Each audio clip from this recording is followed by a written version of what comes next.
Hi, I'm JimmyNavio. Welcome to another episode of Hit the Bucket. What do you guys think?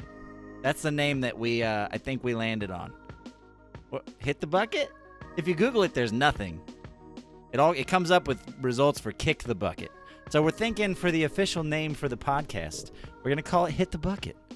With JimmyNavio and my co-host, Mr. James28, we have two awesome, amazing, wonderful, glorious guests with us today that I'm very excited about. We have Mr. Favor joining us today. He recently changed his screen name. He's no longer Ring of Favor, so stop calling him Ring, you assholes. His name is now Favor14. You see him in chat there. Also with us today, we have PinkRambo. She is a cosplayer and an avid D&Der from the research that I've done.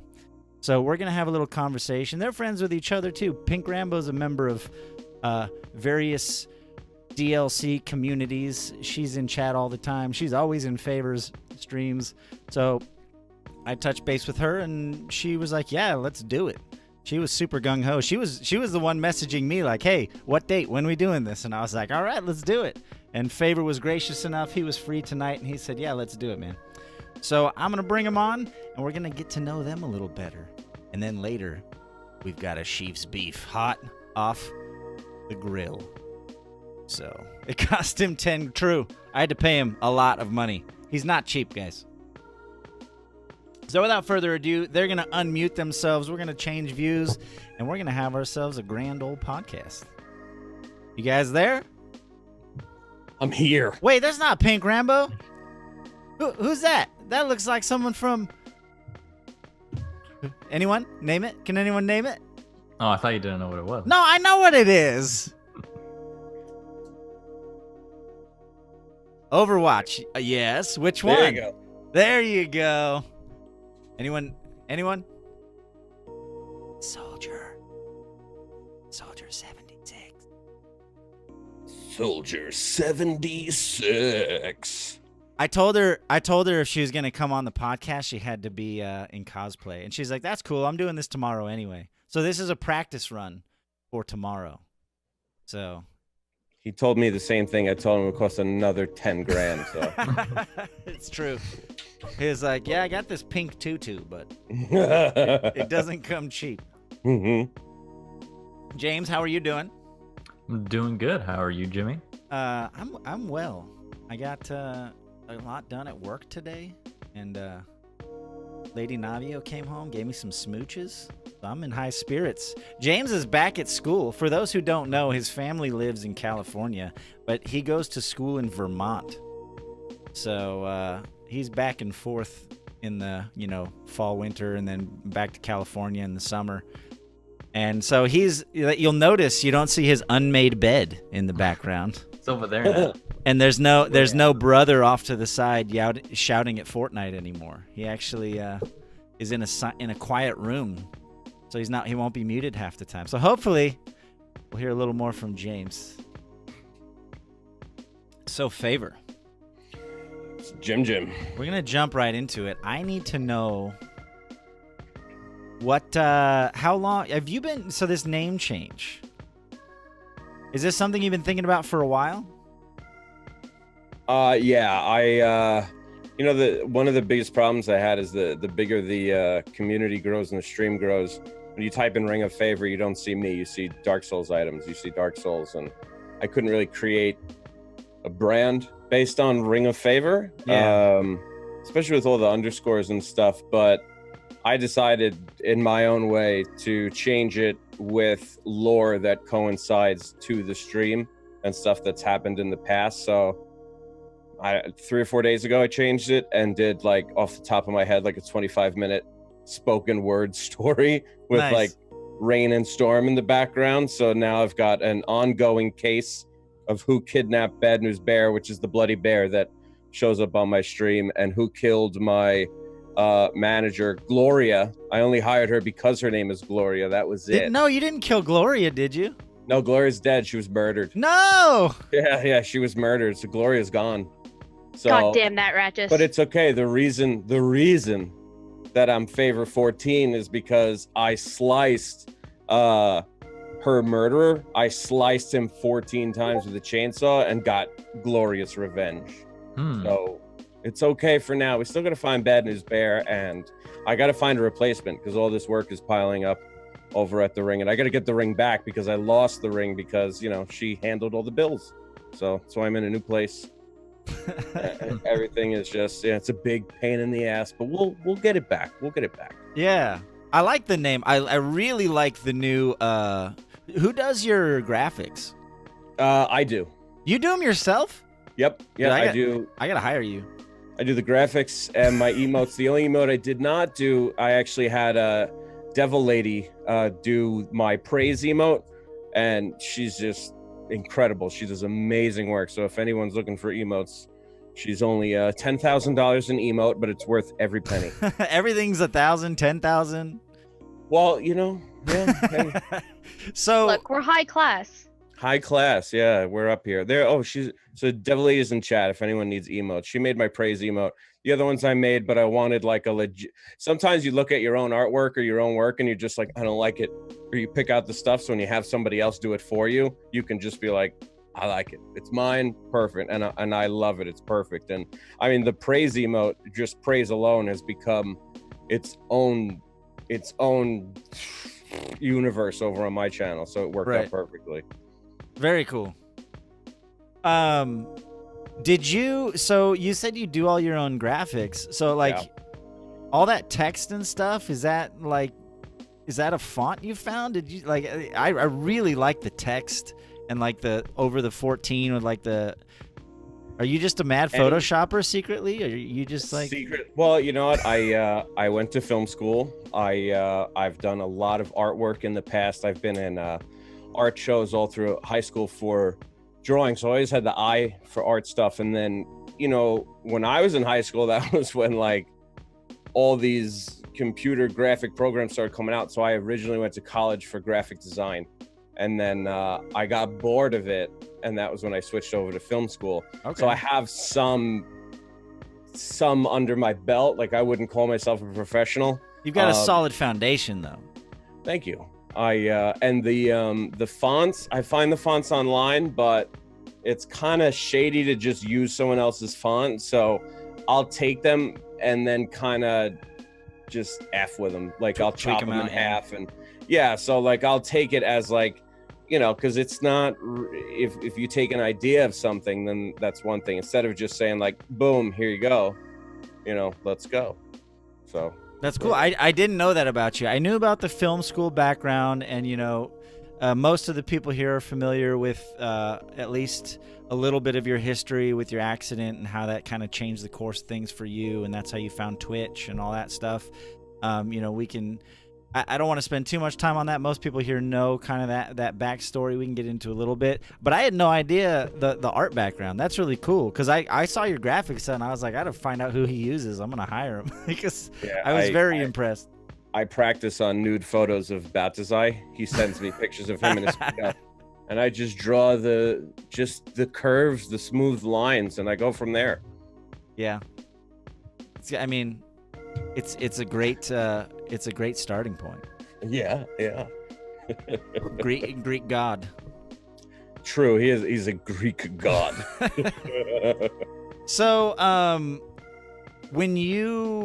have you found it like changing your name is can be risky, right? Because you've been Ring of Favor for quite a while, over 2 years. Right. Yeah. So have you found that, like, for example, are there still places where you're like, oh yeah, it's still Ring of Favor, like, or because the internet, like, you forget how many things you touch. Yeah, there's a couple of streams I go to that people will call me Ring, and like, it's not my stream. I can't be like, it's Favor. What the fuck? So PinkRambo's threatened to ban me multiple times for calling me Ring. Yeah, they don't let people come in and call me Ring. Not in my stream. A couple of places I've gone to and said, no, it's Ring, and they, oh, okay, I like the new name, but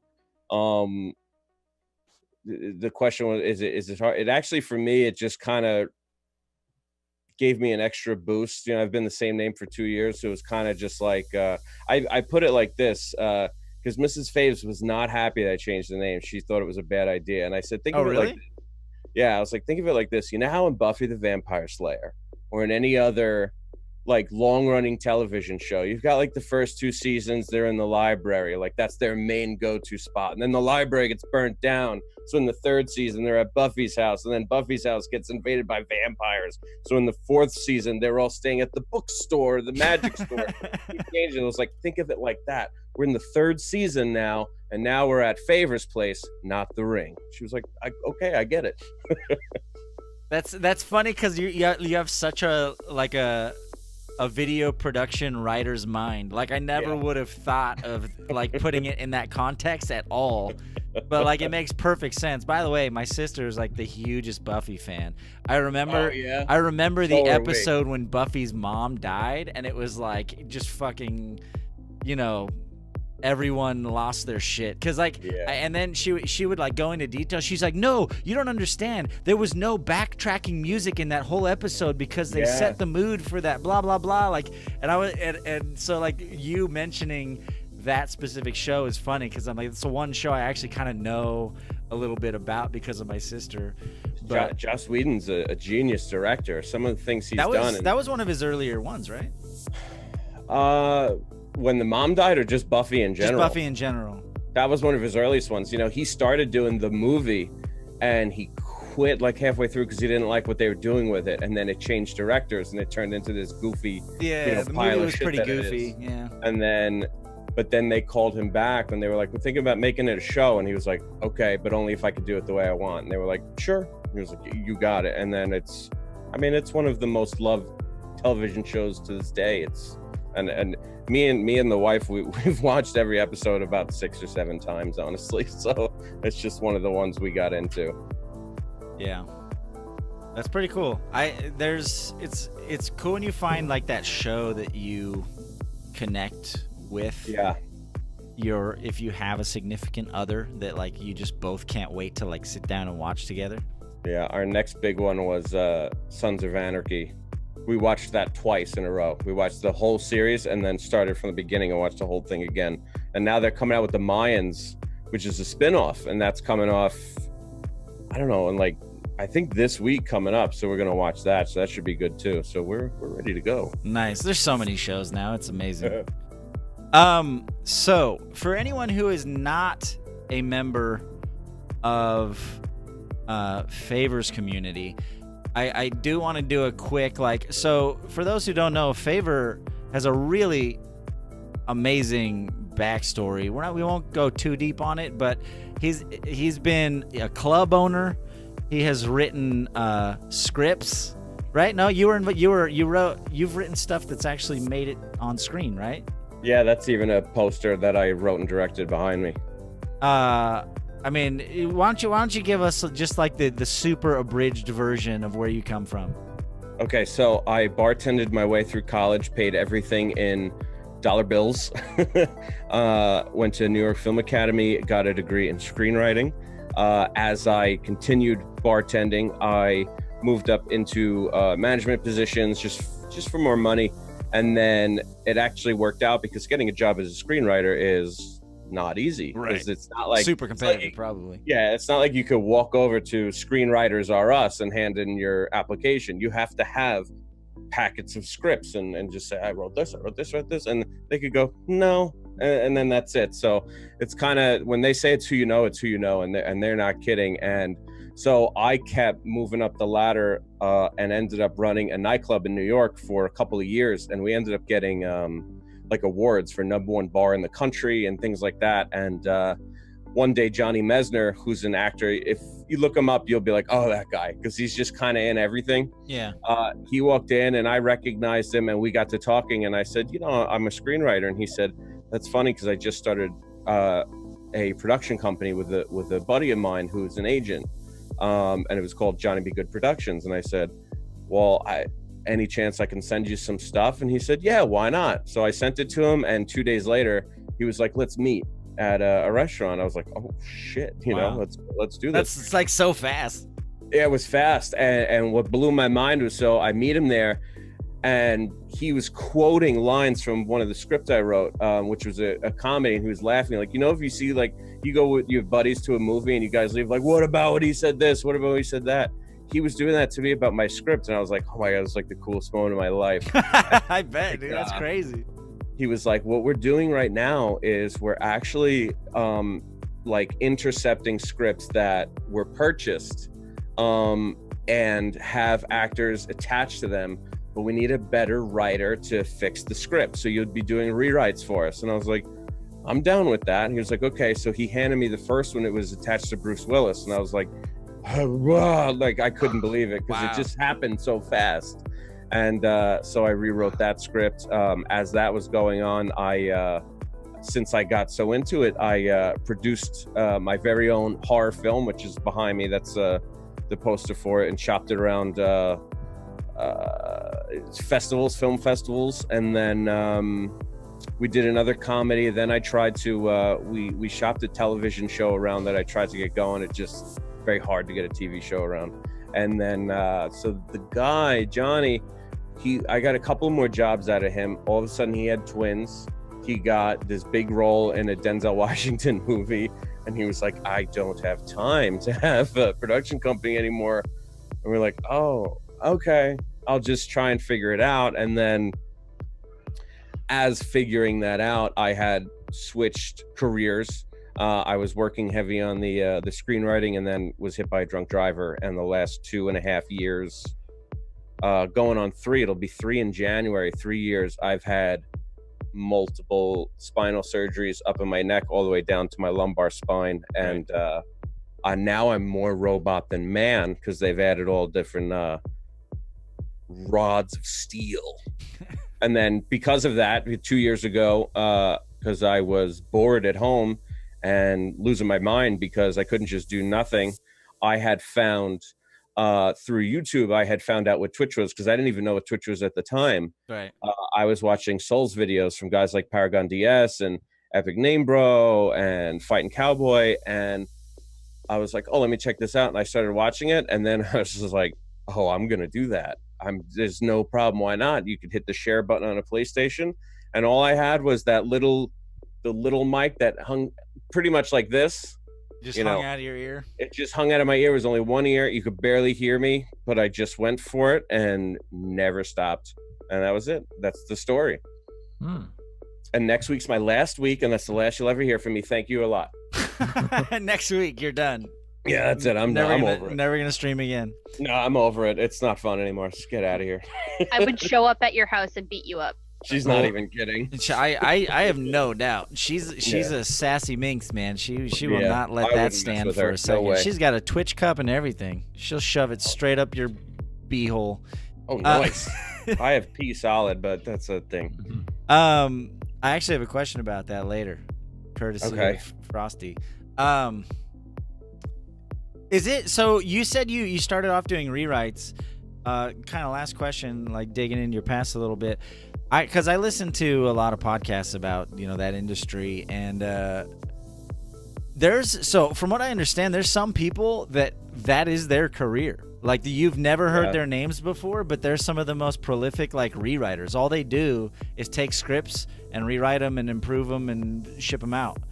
Well, the problem is that most scripts, when they are picked up by an agent or a production company, everything, they see the idea. They don't really care about the script. Right. So if I come up with if I came up with the Deer for the Matrix, but my script sucked, but they look at it and say, damn, we can make money on this, they're gonna say, okay, they'll hand it to their in-house rewriters and actually make it not suck. Exactly. And that's really, companies like Disney Pixar are known for that very much. They're one of the only companies that really have like a writing staff, rather than, because Warner Brothers, they don't really have a writing staff. They have people on contract and stuff, but like Disney Pixar has like an office building filled internal with writers, right? Yeah, and there's actually a really good documentary, and it shows how they make their stories from start to finish, and it looks like the funnest job in the world. You're just sitting around thinking of these dumb family friendly, but family friendly jokes, and like, all right, let's see how we can figure that in. How can we make the audience cry? How can we make the audience love our main character? How can we make them hate the villain? And how can we surprise them in the end? And how can we make enough money that they say, let's make a second one? And they just go through it, and they love what they're doing. And it looks like it's almost like how the guys who do South Park, how they just all get together in a room of writers and say, you guys got an idea? We got an idea. All right, write it really quick. Change this. Okay, boom. And then they send the tape out. It's very similar to Disney Pictures Art, just on a much bigger and longer scale. Right. That's crazy, man. It's crazy how fast that whole process happens. How they just grind that stuff out. Like they're so in tune with it. A couple quick fire questions before we move on to PinkRambo. Thank you so much, Favor, for kind of breaking all that down for us. Hey, no problem. People getting to know you. I know there's a lot of people here from your community, but there are some here from mine who have no idea who you are. So I wanted to make sure they know who the man is, the myth, the legend, Mr. Glorious Favor 14. I gotta get used to saying Favor 14. I like calling You people. say Favor. No, I like calling people by their full screen name. I usually do that too, and people always say, like, okay, if I were looking, I see Engineer Gandalf the Pink. Every single time that guy came into my chat, I would say Engineer Gandalf the Pink. And I say, you just call me Gandalf. And I'm like, no, sir, you are Engineer Gandalf the Pink. Right? They That's picked not that even name. his full title. Yeah. Yeah. Goes on. Yeah. James, do you know the full title? Can you? It's like engineer, gymnast, college student, Gandalf the Pink. No, and Minion Masters professional. Oh yeah, there you go. Gotta get that in there. All right, so Mr. Faves, what's your favorite curse word? It's fuck. I say it a lot. Yeah. Yeah. Solid. Everybody always says it's the C-bomb, but like I say it sometimes, but it's not my favorite. I can't help it. I say fuck in every single way that you could do it. I yell it, I scream it, I whisper it, I caress it. It's a good one. You touch it with a stick. Every day. What noise do you love? Is there a specific noise or sound or like part of a song, or it could be anything? For example, one example is Mr. Swa Music. His example was the sound of a lightsaber. He said it like takes him back to his childhood. Just that. That is a good one. Is there a specific sound that when you hear it, it just like transports you to a place and time? It's from Legend of Zelda: Link to the Past when you get a rupee. At that. The chling, chling, yeah. chling. Every time I it's hear got that little bit of a metallic like crystal sound to it. That game, me and my dad played that. That was our game. Dude, Virtual High Five. I played through that game with my dad, and that's probably like all time one of my favorites. It's fun. It's funny that comes out because him and I played that game from start to finish, and I mean we were in that game hard, and it took a long time to beat it, like way back then. And we would actually call up the video game hotlines, be like, the Nintendo Power Hotline or whatever. So it's funny because just an hour ago or 2 hours ago, I was on the phone with him. He's having a hip replacement surgery tomorrow. Yeah. And we were talking about, the recovery, and he said, I just went out and bought the Super Nintendo Classic because I want to play that Zelda we played. Remember when you were a kid? I was like, dude, I have the Super Nintendo Classic and I play that game all the time. He was like, duh, you gotta come over. We're gonna do that. I was like, yeah. So we're like planning like the second playthrough. That's funny. But yeah, man, that sound, dude, that brings me back every time. It's just that instant nostalgia where you're just like, I feel good right now. I love that. All right, I have a new question that I'm very interested to ask. I've been switching up these questions for our guests. Okay. If heaven exists, what would you like to hear God say when you arrive at the gates? GG. Yes. Get your GGs here. Yeah. That's a good one. All right, last one, and then we're going to move on to PinkRambo and get some details with some deets. Oh, actually, no, we'll do that after. Room, desk, and car, which one do you clean first?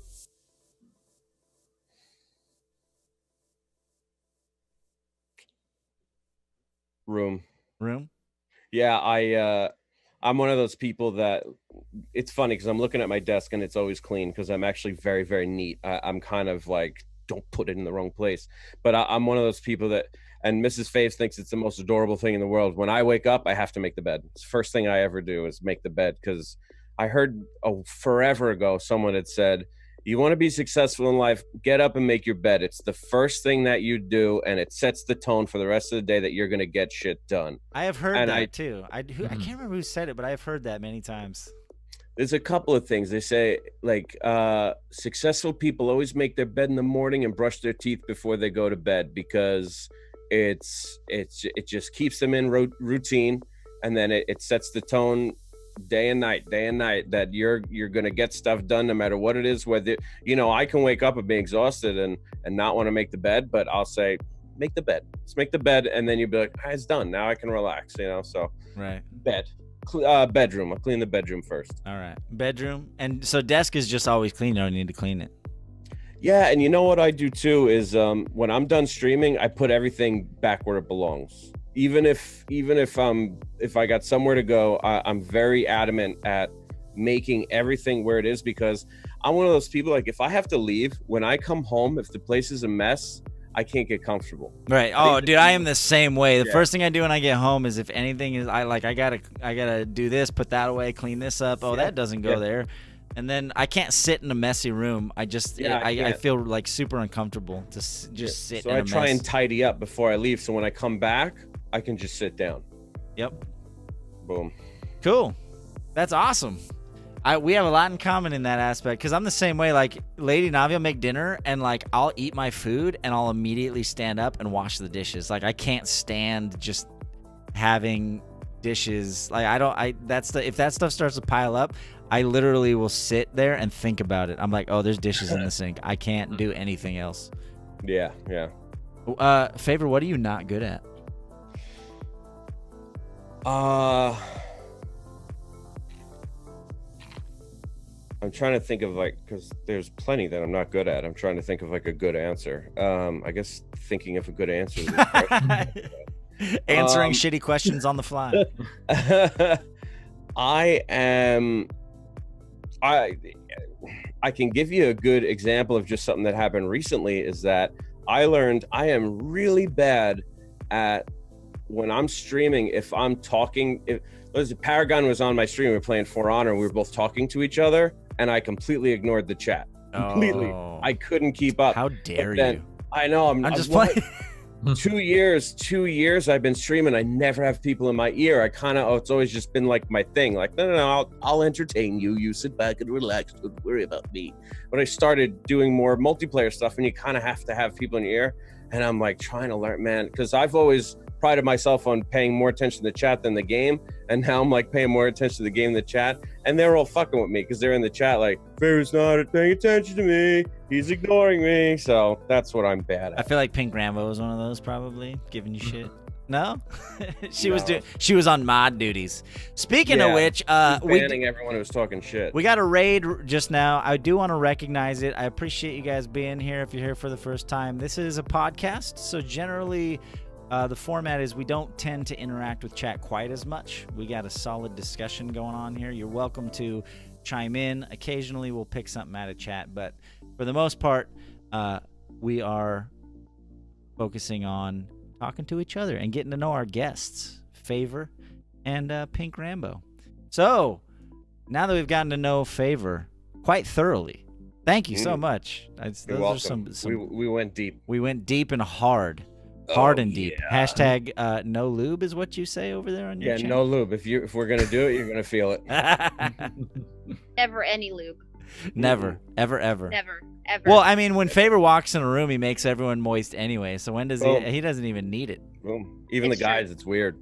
Yeah. It's true. My body just started leaking from places, and I was like, who is this guy? How does he do it? It's true. It's true. The laughing's not good for the scars. Oh, it's. She's like, I can't move my face too much. The scars will fall off. Yeah. No, it's not. They'll actually break. Oh, okay. So, PinkRambo, how are you? I'm doing great. I just got a notification from my mom that she's watching. Oh, hello, Oh. PinkRambo's mom. Hey there. Mom has one of my shirts. Call her. Mom has one of your vintage shirts. Yeah, man. It's Mom Rambo. Do we have to be on our best behavior? No more Fuck cussing. no. She said, Fuck "Fuck no." No, she watches my stream sometimes. It's disgusting. You're fine.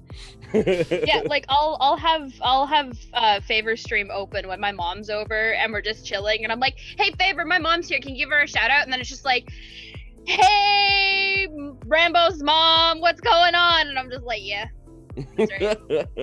I even did it when my dad was one of the days I was at home at my parents over Christmas.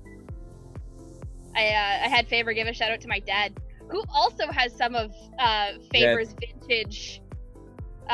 Favor's got good merch. I'm not gonna lie. Favor's vintage merch. I have Favor's vintage merch, actually. It's sexy. That's where the Oh, it's money's great. at. She plugged there's brand new merch now that goes along with the name change. Get it all right. over at the site. Look, Favor, I'm still broke.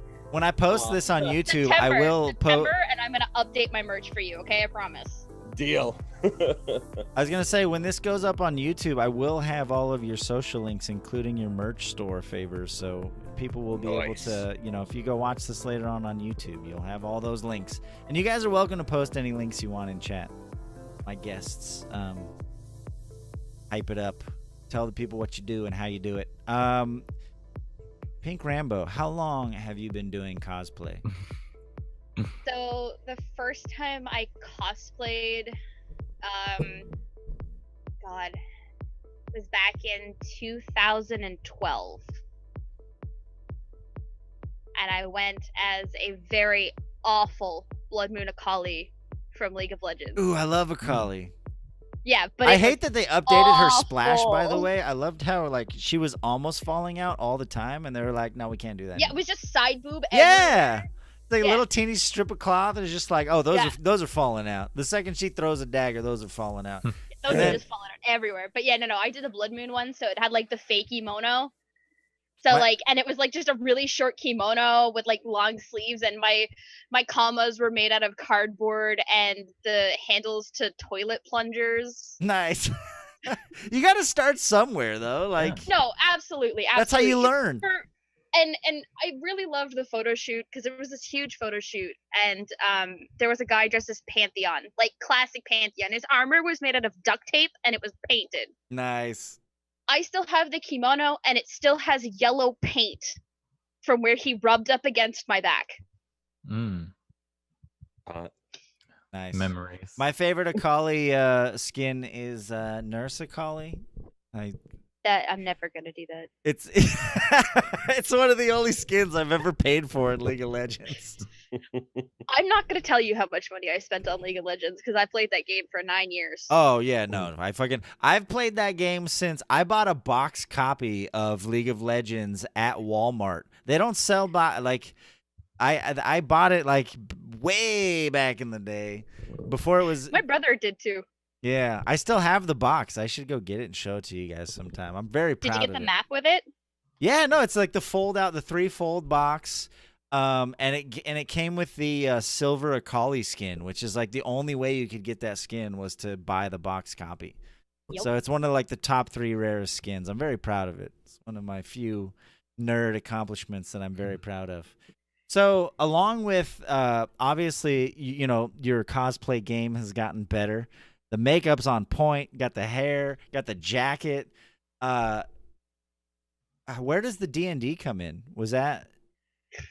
So when I moved to Toronto 3 years ago, it'll be 3 years this coming February. Okay. So when I moved to Toronto, I was like, during my last year of college, we talked about doing a D&D session, but it never got off the ground. So when I got to Toronto, a friend of mine was like, hey, we have room in our D&D group. We play on Sundays from 7 till midnight. And I'm like, well, I have nothing else to do. Hey, can I play? I've never played before. And they're like, absolutely. We're playing Pathfinder. Which, by the way, for those that don't really know, it's about 2 versions back from 5th edition, so it's complicated as hell. Yeah, I was gonna say, isn't Pathfinder way more like complicated than D&D? my first foray into tabletop gaming was Pathfinder. Oh God. And I had a blast. You That just campaign- immediately you were hooked. Yep. That campaign ran for nearly a year. My character fell in love with another player, like with another party member. We found out that a different party member was actually my character's father. Controversy. Controversy. We went back in time, and my character slept with the younger version of the character she winds up getting married to. Dude, get some McFly shit. Yeah. Pair of twins were born 9 months later.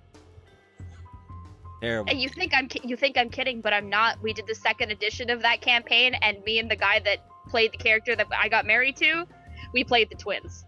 Oh no. That just moved from Back to the Future to Futurama.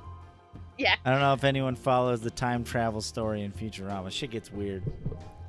And then I met a DM, Captain Sack. That is his name.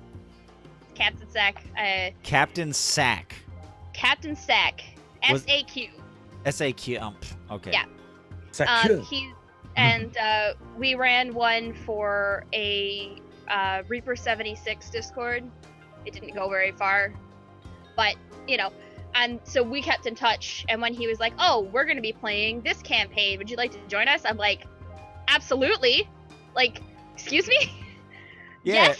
No, you seem super into it. I wish I had more experience with D&D because the first time I went in your channel, you were like doing some art of a frame, like a broken frame with like a married couple, and you were like telling me the whole backstory, and like, it seems like you get really into the whole creative process behind the game too. Like, because for example, I jumped into that stream today. That what's that group called?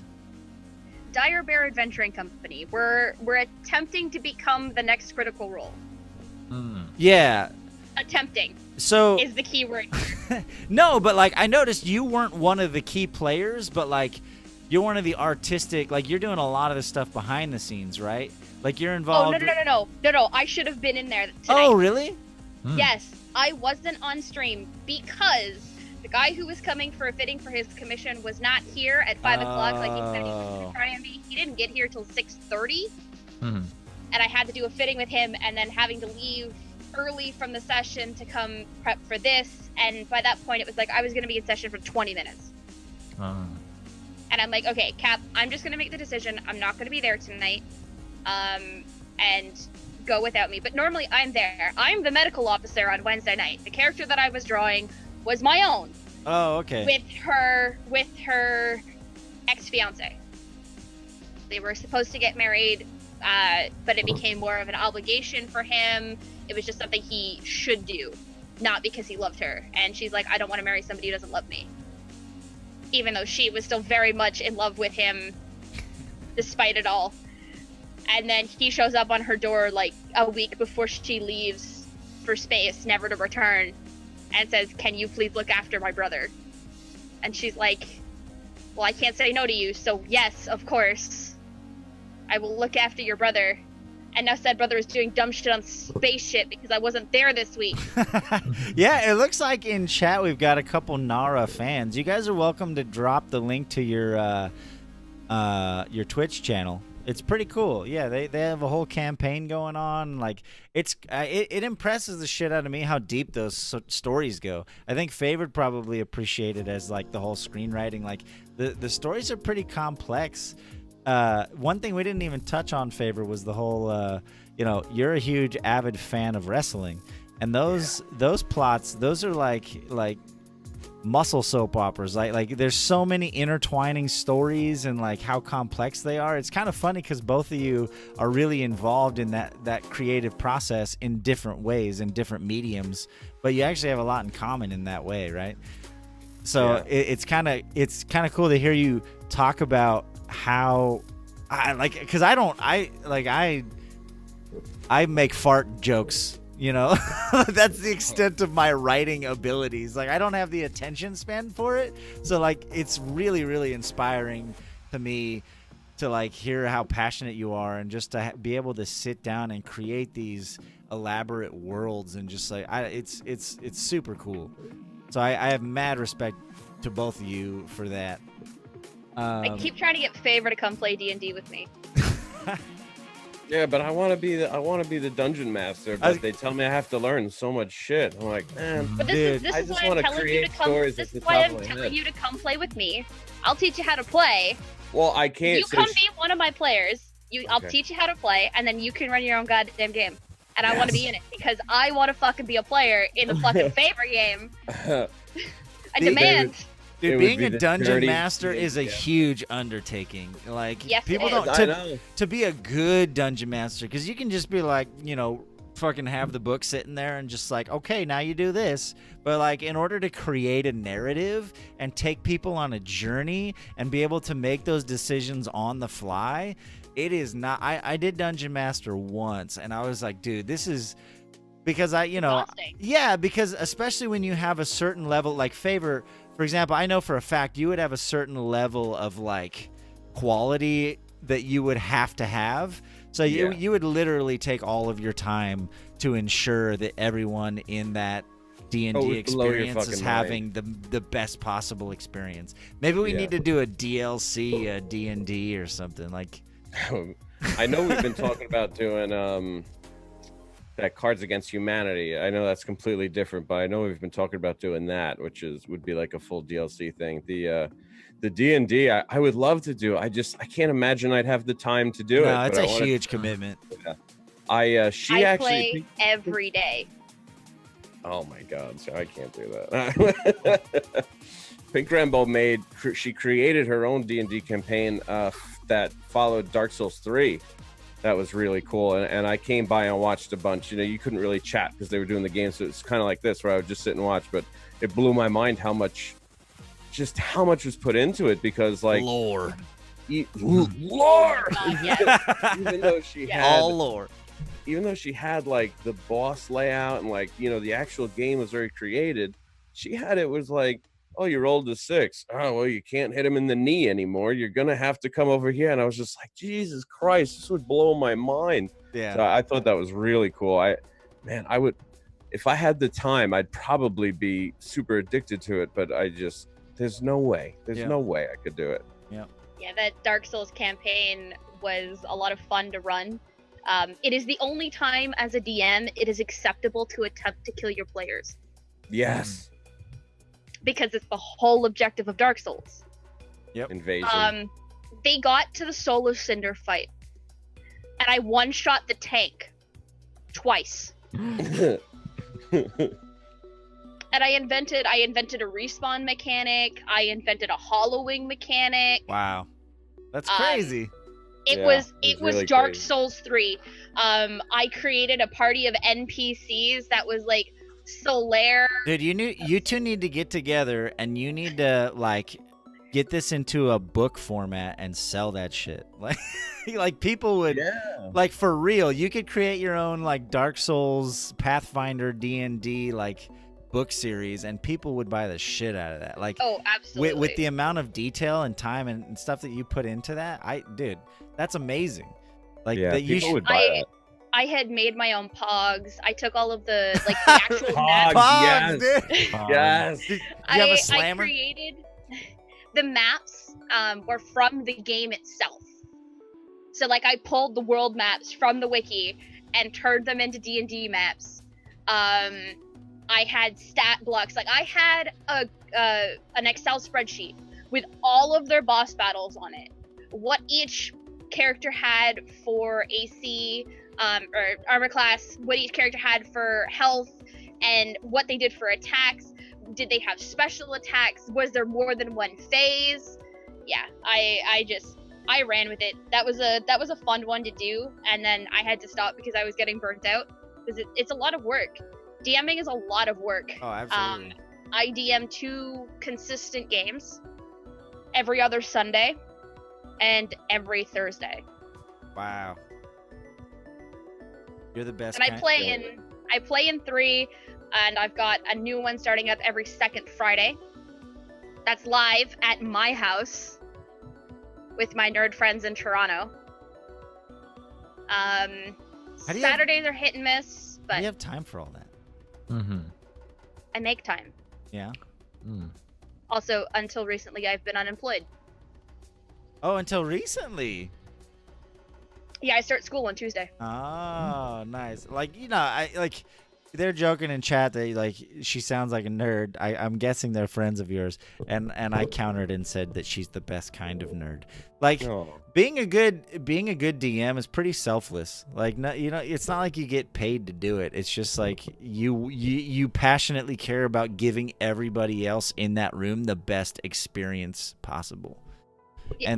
And I love tying my characters into the story. I'm always like, if you guys have ideas for your backstories, tell me. I'll work them in. Most recently on my Thursday night campaign, my druid was like, oh, well, let's have my family be part of these cults that's going around. And I'm like absolutely. Like Mormons or what? No, they're actually evil cults. Like they're absolutely evil cults looking to gain this power from these gods and turn it against everybody in the world and enslave the world kind of deal. All right. Well, they're druids. The druids, you know, trying to save the only good brother left in the family. Dude, like I'm so overwhelmed by how much information you're throwing in my face. I can't even keep up with it. Evil Mormons, yeah. No, I make that joke because I used to be Mormon. For those who are from my community, you know that I was Mormon until I was 30. So occasionally I'll throw out a little Mormon joke. But one more question for you. On your Twitch, it said DPS main. On your Twitter, it said Marksman main. Explain yourself. So my Twitter for the longest time was actually used for when I wrote for esports. Who'd you write for? Any specific? I wrote for CLG. Oh, really? Counter Logic Gaming, yes. None of my stuff ever got published on the site, but I got paid for it. Fuck 'em. I wrote for CLG. I also wrote for Liquid Legends. I actually have published work on Liquid Legends. Okay. But I kind of realized that it was going to take too much work and too much effort for me to continue with that, and so I kind of left it. I never really updated it from Marksman main because that was about the time when they changed the title of AD carry to Marksman. Oh, in League? Yeah, in League. Right. And I remember that. I've always been a Marksman main. Yeah. Always. Except for season 1, where I was learning how to play, and my friends were just like, oh, it's fine, just play a Moo bot lane, everything will be fine. And I'm just like, this sucks. I hate you. Season 1 was just a bunch of people not knowing what to do, and then building whatever you wanted. There was no meta. I actually kind of liked it. No, meta was AD carry mid lane with the mage and some sort of form of support bot lane. With Lord but ish. Like, even then, it wasn't even that concrete. But it wasn't a solid meta. Right. Now it's like, oh, well, you have to have this, and you have to have this, and if you don't have this, well, screw you. Yep. All right. Support meta where you got boots, and everything else was wards. Yep, boots and wards. Janna with the gold items and boots and wards. So the best Janna build ever. We're going to hit you with the same quick fire questions. Favorite curse word? Dick waffle. Yes. Original. Yes. I was gonna say fuck, but Favor already said it. I had to come up with something else. You know what? Dick waffle is definitely my next go-to. Dick waffle sounds painful. That is not. Is that a position? Is that like a? How does? Back when I had my license, that was the most common thing I would shout when people didn't know how to drive. When you're alone in your car and no one can hear you, fucking dick waffle. No, I'd say it when there were people in my car. Oh, okay. You know which ones I was reminded of? The dick waffle reminds me. A couple of my favorite ones were butt sack and ball crack. Just kind of, you kind of mix the two up because it catches them off guard. Those are two. They're up there for me. Dick waffle. I love compound words. I love things with lots of syllables. So dick waffle, I commend you. That is a very good. It has way more syllables than fuck. Yeah, but fuck is so much more versatile. It's true. I mean, fuck is a noun, a verb, Or every word in a fucking conjunction. sentence. It's true. What about the sound question? Same question for you. Is there a sound that you love or a sound that transports you through time and space? The gold hitting the ground from Diablo 1. Yeah, I can't even imitate. I know Yeah. exactly what you're talking about. Yeah. Because I used to do the gold spawn glitch where you'd pick up a potion right when you pick up the gold so you could double your stack. So I heard that sound many times. My dad got me into playing Diablo, got me into playing Doom as well, but Doom's noises didn't fill me with the same sort of nostalgia that Diablo's did. But definitely that gold hitting the ground, sitting there watching my dad like fight Diablo back in 1999. Oh yeah, so long ago. Let me ask you a question. So I used to play Diablo, and my friends, I was focusing on my casting my spells and attacking and dodging and stuff. And I had my friend. I was such an asshole. I had my friend have his hand on the row of potions. His only job was to watch my health and press the fucking number buttons so that he could pop potions for me. Did you have any such task for your father? Did he have you like helping with the game or? Not for dad, but definitely I used to do it with my mom. Yeah. Like we all played Diablo. Oh, okay. Dude, that's back when I was cool. a kid. And then Diablo 2 came out, and my brother and I were actually old enough to be allowed to play it as well. And so we, like, the entire family played nothing but Diablo 2 for the longest time. And then Diablo 3 came out, and my Christmas present to them was getting them the last expansion. At the time, it was the only expansion for Diablo 3. Dark Soul. Hard copies. It was the Malthael one. Oh, yeah. That gives you Act 5. Yeah. That was my Christmas present to my parents and my brother. After buying it myself, so that we could all just sit there and play together. Nice. Moving forward, same thing. If heaven exists and you showed up at the gates, what would you like to hear God say when you arrived? I'm proud of you. That's real. It's true. See, Favor, why can't you sorry, come up with sorry. something meaningful like that? Fucking GG. No, just... I mean, GG is kind of the same thing. I'm just playing. No, for Favor, it's more prophetic for GG. Yeah. You know, yeah. after all the shit that he's been through, GG is prophetic for him. No, Yeah, Jimmy. I'm just messing with you. See, I'm required Gotta to give have you a his little back, shit. man. You're I'm his required mod. to You have have to his defend him. exactly. It's true. You're a good mod. The best. James, why don't you ever defend me? I mean, one of the You best. are Shit, a there's a lot here. Shit, she's one of the best. Shh, we won't tell anyone. What was that, James? I was like, Jimmy, you're a grown man. You have the strength to defend yourself. That's true. Room, desk, and chair. What do you clean first? Room, desk, and chair, or room, desk, and car? Oh, sorry, car, not chair. Who can fucking clean your chair? That's why she's the best. Room, mom. desk, and car. This Which is- one do you clean first? This is gonna drive all of you nuts because I can see just how clean like all three of you are. I don't. I have a system. I know where everything is. Yes. We cleaned my room so we could reorganize it to put in my sewing table, which is actually what I'm sitting at right now. And I went looking for my heat gun today and I couldn't find it because we moved it while we were cleaning. And I called my mother and I'm like, Mom, do you know where my heat gun is? And she's like, I have no idea where we put it. And I'm like, son of a bitch. I need that. I do not want to use my hairdryer. Yeah. So you have your own system. That's what most hoarders say. Yeah. I just play. I have 16 boxes of fabric. I mean, but that's part of your thing, though. Like, you need those. Yeah, no. All of my boxes contain stuff that I need. I'm not hoarding anything. It's just full of stuff I need. And it's relatively organized. I just don't clean up. Like, I have pop cans littering my desk right now. If I had a car, it would be filthy. I'm not going to talk about my kitchen. Oh, Nothing's growing. Nothing's I growing rinse yet. everything off. I just don't wash it all.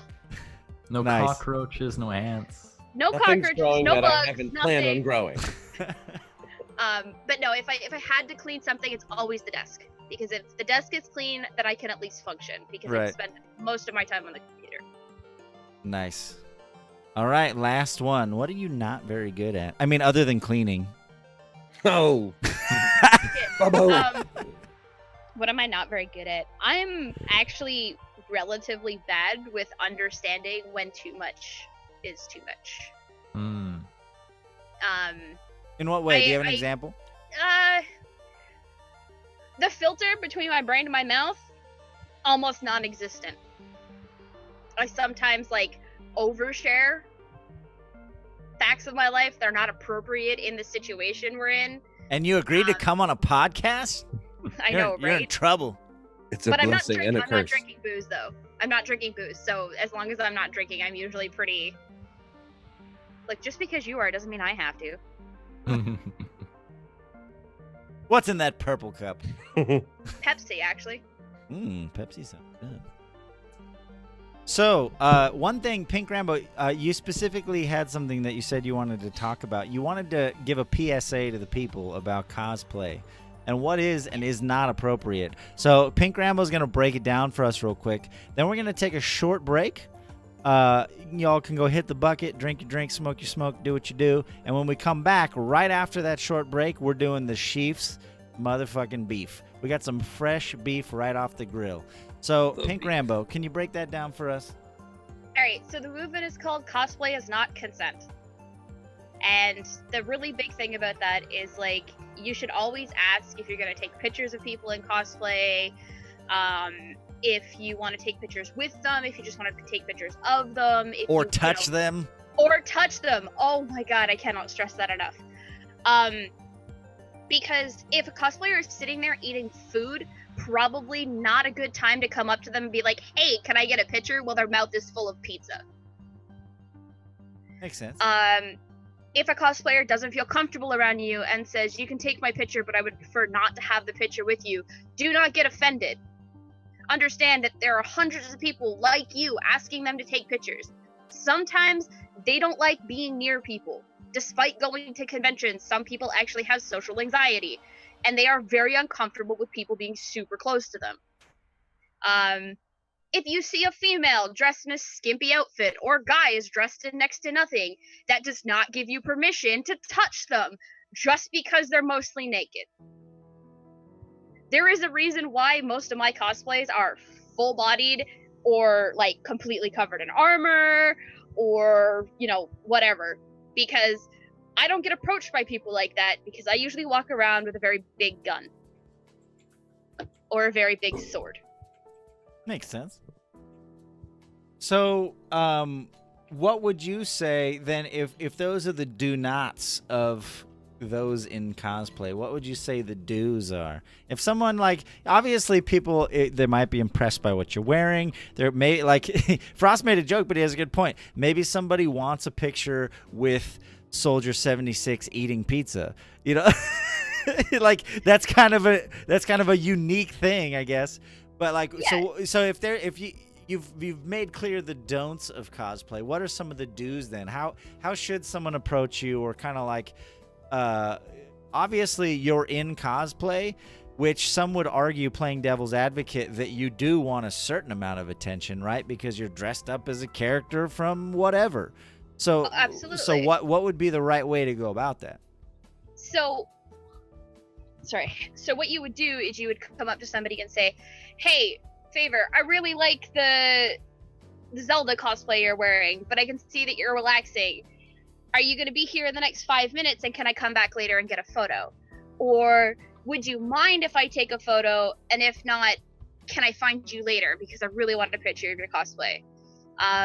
You always want to seem like very non-threatening, and I'm not gonna lie, but a lot of nerds have a really hard time not doing that.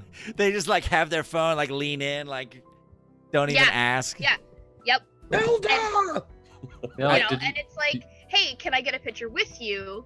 And if they look uncomfortable, it's like, oh well, no, that's like. And if they say no, don't get upset. Yeah. What were you gonna say, James? Do you remember that Reddit post that was going around around Anime Expo, where there's the female cosplayer and people are taking photos, and then the dude with his camera, he like grabs his phone, he's just like, and then he goes behind her because he wants a photo of her ass, and then it like blew up, and it's like that's like a definite like don't be that guy. That is unacceptable. Or there was recently, this isn't cosplay related, but it's celebrity related because, you know, there's some, I would say there's three similar categories that overlap a little bit. Celebrities, cosplayers, and pregnant women. People have zero boundaries. They'll just like, seriously, they'll walk up and be like, oh, how many months are you? And like start touching on their stomach and shit. It's really like people have, for whatever reason, they think because a lady is pregnant, that, you know, Frost can probably attest to this a little bit. It is a thing. Like people, there's zero boundaries when, you know, certain people think that, oh, they're a celebrity, they're used to it. Or, oh, they're in cosplay, they want the attention. They make a lot of assumptions about that person without like thinking that, oh no, they're an actual person. They probably like, maybe I should treat them like a person and not a, you know. And my point was that recently there was a video that kind of blew up a little bit. Steven Tyler was walking into like an event or whatever, and some dude went under the barrier, put his arm around Steven Tyler with his camera up like this and started taking selfies. And Steven Tyler shoved the dude. And everyone's like, dude, what an asshole. It's like, no, like, how the... Like, look at it from his point of view. Some dude just walks up, he has no idea who this guy is, and just starts like hugging him and touching him and taking pictures with him. Like, let's think about them as human beings and set some personal boundaries in general. I mean, you know, like yeah, they're dressed up as a cool character, but that doesn't give you the right to just throw all standard niceties out the window. You'd think it'd be common sense, and unfortunately that common sense is not as common as it sounds. Yep. They're more interested about the picture than the actual scenario. They just want to be like, check out give me my likes and my thumbs. Give me everything I need. That's all they Yeah. care. I mean, it all comes back to ultimately, we've had this conversation on the podcast a few times about social media and how it fuels a lot of this shitty behavior. But, you know. It just makes me remember that one photo. I forget the actor, but she was eating dinner at a restaurant, and the lights were very low, so it was like really dark. And it's notorious because it's her. She's food in her mouth, and she's looking at the guy because the entire restaurant's very dark. He took a photo, his flash was on. Of course. So it just lit up everything, and she's just like at the guy, and it was like crazy. Yeah. That someone was just like in their head was like, this is a perfect time to take a photo of this actor just eating at this restaurant.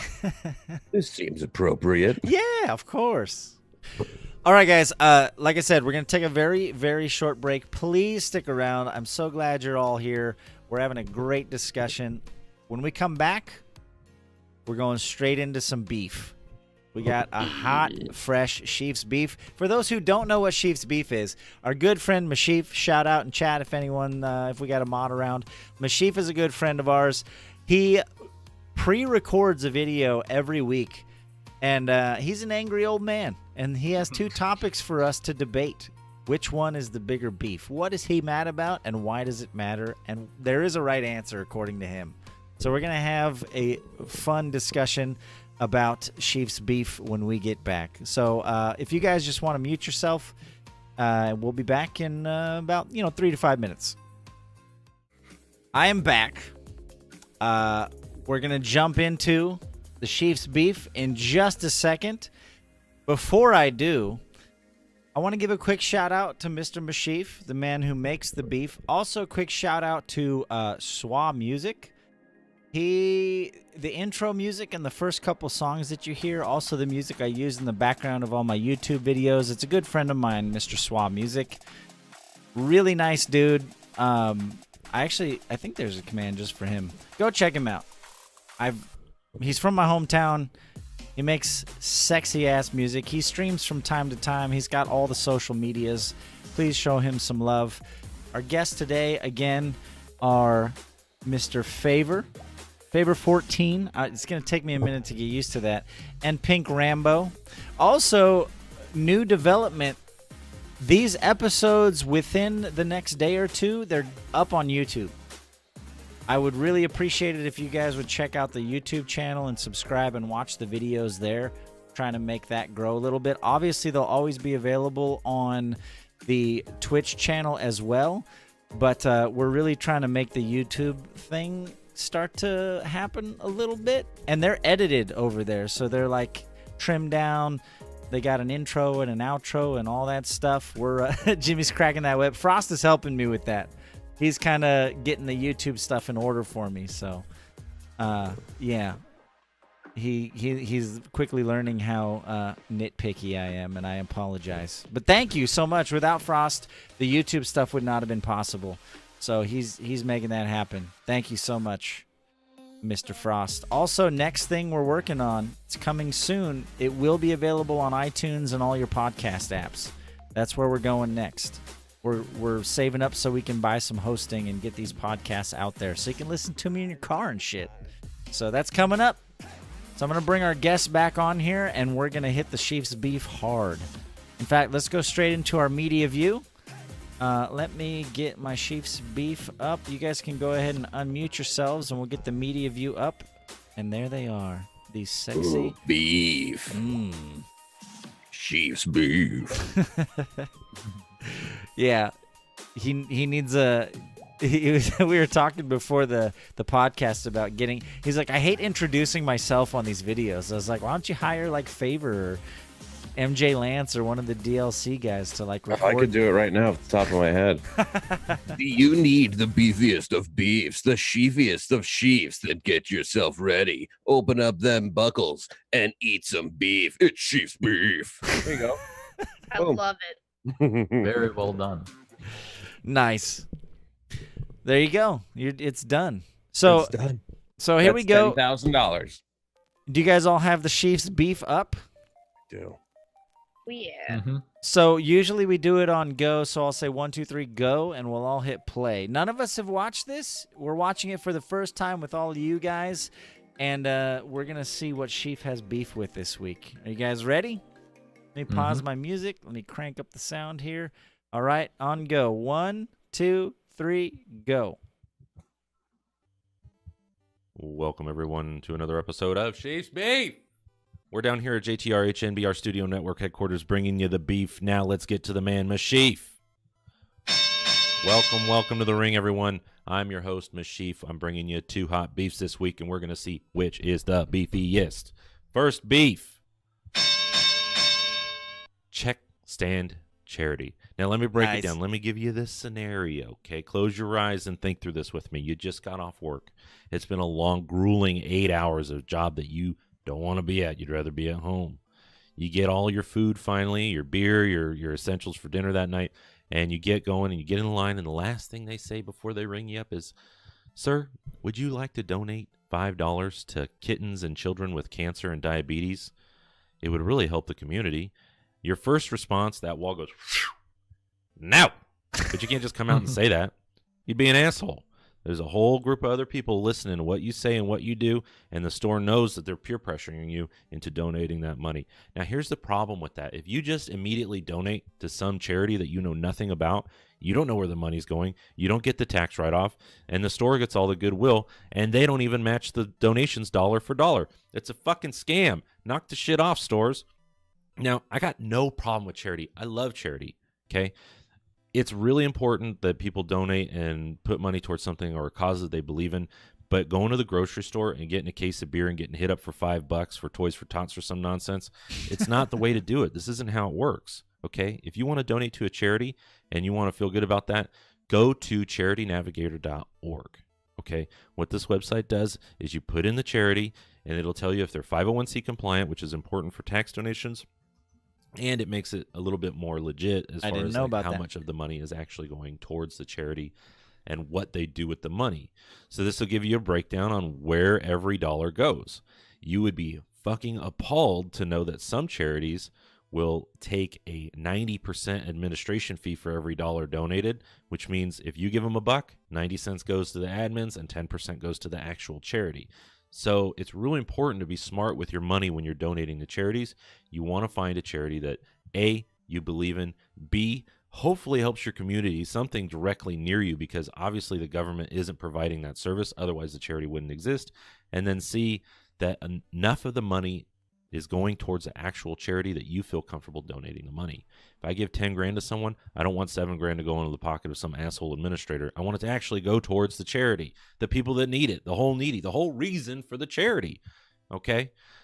Be smart with your charitable donations. Please go to charitynavigator.org. Look them up. Make sure it's a worthy cause. Okay? That's why the checkout charity is the first beef of the week. Okay. Second beef, Diaper Dumpsters. Now these animals, these savages, I don't know these what that is. terrible, shitty parents setting a terrible, shitty example, Ew. pun intended, for their kids that go through the parking lot, quickly change their kid's shitty diaper, and just chuck it on the ground. Who are these fucking animals? Okay? It's the last thing you want to see is a dirty diaper. Okay? When you go and get some food That's or go a to the thing? grocery store. Okay, I guess. The other day, I went and got Taco Bell for lunch. I know, shocker. I am Meshyf got horrified. Tacos. I love Taco I'm Bell. walking out to the car. I immediately open my door, and what is greeting me? A diaper. Much like this one that's exploded. All the cotton and everything is everywhere. It's disgusting. It's the last thing you want to see. It's the least appetizing thing on the planet when you want to go and get food. Especially when you go and get Taco Bell. I mean, that food's already going to look awful. It's just like a mess. And then you walk out, and it's already right there. Like, knock it off. If you catch these people throwing a diaper out of the car, shame them. Shame them, shame them, shame them, and make them pick that shit up and take it to the dumpster. Now, I don't know if any of you have kids, but baby poop and diapers, they're really not that bad to keep in the car. I mean, you could keep in the car, take it home, throw it away. I guarantee if you're in a parking lot, there's a trash can within 100 feet, because this is fucking America. We're not some third world country. We have trash cans for this stuff. Look at this shit. Knock it off. You catch these people, you let them know that they're doing wrong by you, them, and everyone else. These people are awful, and that's why it is the second beef of the week. Now, Jimmy, James, chat, Favor, PinkRambo, I want to know your feelings and your thoughts. Which of the two beefs do you think is the beefiest? Will you get it right? Well, find out after the break. Thank you so much for coming, guys. See you in a second for the beef. All right, pause it right there. I'm at 5:04 is where I paused it.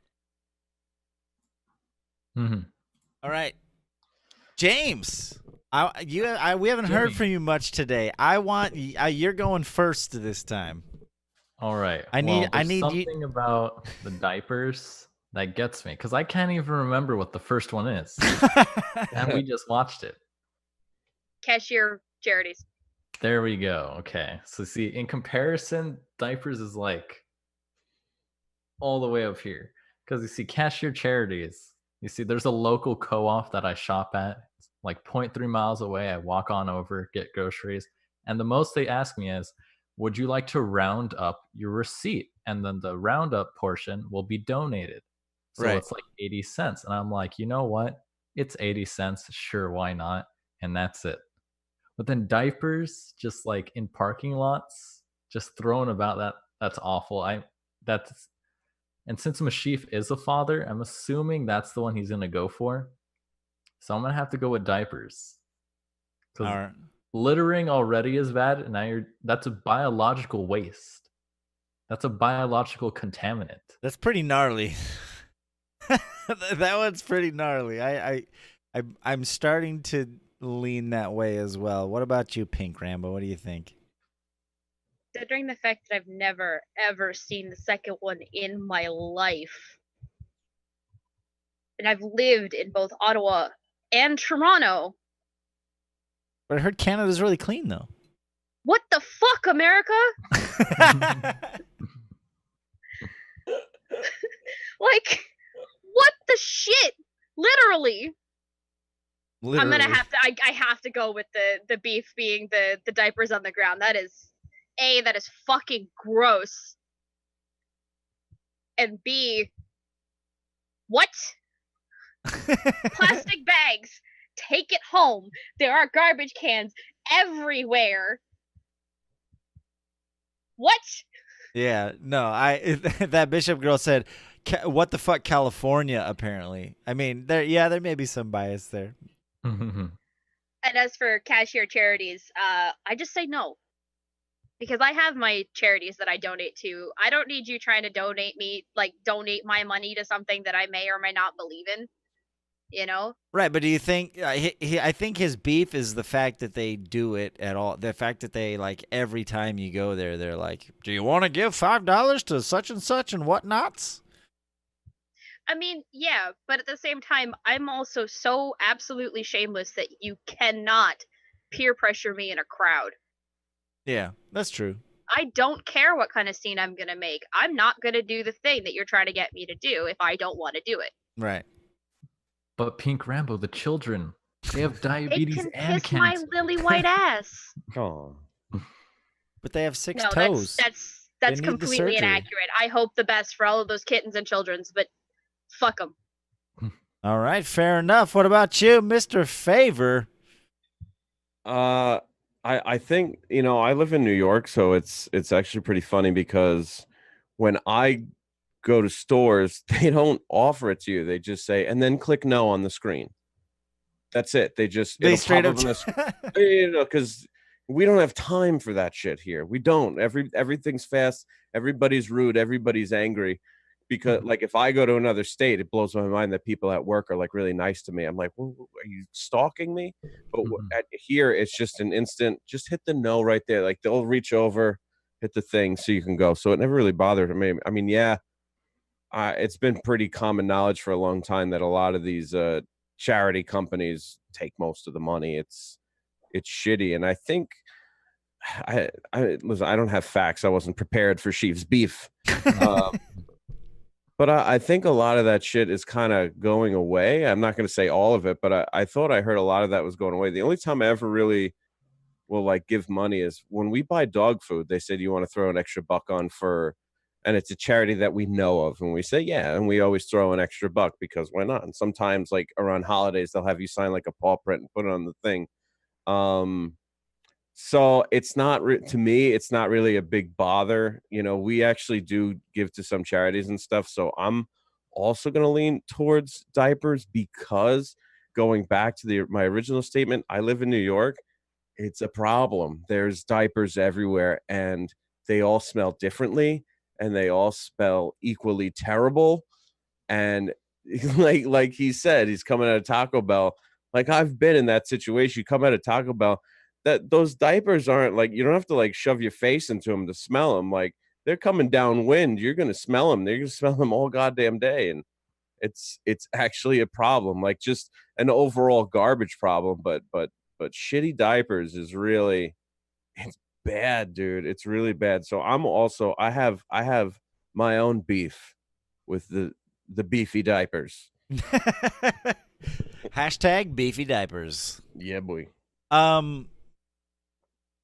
In California, it is more of a maybe it's a regional thing because, yeah, I feel like every store I go to, they're like, whether it's the, hey, if you donate $1, you can have the clover with your name on the wall or whatever, and the round up ones, there's places that do that one where it's like, do you want to round up to the nearest dollar and donate the difference to blah blah blah? I have an app that I use that rounds up all my shit anyway and puts it into a investment fund, and then I can decide who I want to donate my money to. So like I really don't like Acorn. Yeah, Acorn, exactly. For those who don't know, Acorn's cool. It takes all of your it monitors all your transactions and it rounds them, and then it donates to the nearest dollar into like a stocks. Tax-free saving account. Like stocks. Like, yeah, you can choose like a portfolio, and you say, round everything up and put the difference into this or whatever. But anyway, that's getting off track. I really don't like being strong-armed. It's not a good feeling. I don't like being upsold or strong-armed in general, not just with donations, but also just with upsells. Like, that's part of the reason I don't really like going to GameStop very often. Because every time you go there, their whole business model is upselling you on their memberships and all that stuff. And it's just exhausting. Like, I came in here knowing exactly what I wanted. Like you said, you go in there to buy a 12-pack of beer or to buy the game that you already looked online. You know the game's on sale at the nearest GameStop for $10. I want to walk in, buy the game, and walk out. But not before, I get upsold on 3 memberships and 2 charities. Like, it kind of becomes exhausting. So I definitely see where Meshyf is coming from, and I could lean that way. But I live in a really shitty apartment complex, and there's a lot of people here who just don't know how to throw shit in a trash can. And dealing with garbage in general is a nightmare. But it's not just garbage. It's garbage full of shit. Like, literally shit. There's nothing worse than that. There's nothing worse than trying to walk out to my car, and there's literally a dumpster, like, on the edge of the parking lot at my apartment complex, and there will be just trash or a diaper or whatever, like, less than 10 feet from the dumpster. And it's just like, is this what we've come to? As a society? You can't. And half the time, though, most likely it's not that they didn't throw it away. A lot of the problem is that people fucking dig through trash and throw shit out, or cats, like, take it out and, like, drag it across the. But anyway, that's kind of a side problem. But yeah, no, garbage in general, I think this is one of those categories where kids need to be whacked in the head every once in a while. I'm not an advocate for abuse, but like, we parked our car and we were walking back to our apartment, and this kid, he was eating one of those, like, Otter Pop things. And he finished it, and like, literally as we walked by him, he took, like, the last sip of his Otter Pop and just threw it on the ground, like, right in front of us. And I told him, I was like, don't throw that on the ground. There's a trash can right there. And he was like, oh, like, no adult had ever told this kid in his entire life, don't throw trash on the ground. When I was a kid, that was beat into me. Like, both of my parents are like, what the fuck are you doing? Like, I would never even think of throwing trash on the ground. And it's like, the fact that that's become okay somehow at some point because no one raises their kids anymore. Like, Because you can get your kids taken away by giving them a swift smack to the back of the head. dude, yeah. Like, Too fucking, bad. just I feel like that's a topic for another day. tell your, like, just throw your shit away. And it's not even just human waste. I mean, if we put cat, and not to put kids in the same category as pets, but, like, fucking clean up your dog shit, clean up your baby shit, put it in the trash can. So yeah, I think now that I've talked it out a little bit, I think shitty diapers is probably gonna have to be the bigger beef for me. And you know what? We've all agreed on shitty diapers. I would not be surprised if Meshyf says that the bigger beef is charities. He keeps throwing these curveballs at us. I'm going to say I agree with you guys on shitty diapers, but I'm going to say that Meshyf might say cashier charities. I feel the same way. So Meshyf, we're all in agreement. If you say cashier charities, you're wrong. I'm sorry, but when you're outnumbered, you can't keep doing this to us. That's 2 weeks in a row that beef was wrong. Your beef is rotten, and you need fresh beef. No, I appreciate you doing the beef. So we're at, I think I'm at 5:04 on the timestamp. So when you guys are ready, we'll resolve this whole issue. So ready. Are you ready? All right. 1, 2, 3, go. Come back to the ring for this week's Sheef beef. Back to the ring. Did you get it right? Are you gonna be the beef master? Did Jimmy get it right? I think this week he wanna might be the have. beef He might master. have. I made it pretty easy this week because the final beef, the biggest beef of the week, is No! check stand charities. I knew Now, it. I knew I it. have such a Wow, huge fucking problem with this really? because it doesn't really benefit the way that they make it sound. And then there's tons of peer pressure. The relationship called it. between me and Vaughn's is that I go there and give them money. They give me food and beer. That's it. That's where our relationship ends. We're not trying to end world hunger together. We're not trying to stop diabetes together. No. I want food. You have food. Give me food. These grocery stores, these fucking check stands, what they are, they're the kid in high school that used to stand next to the soda machine and hit everyone up for a quarter.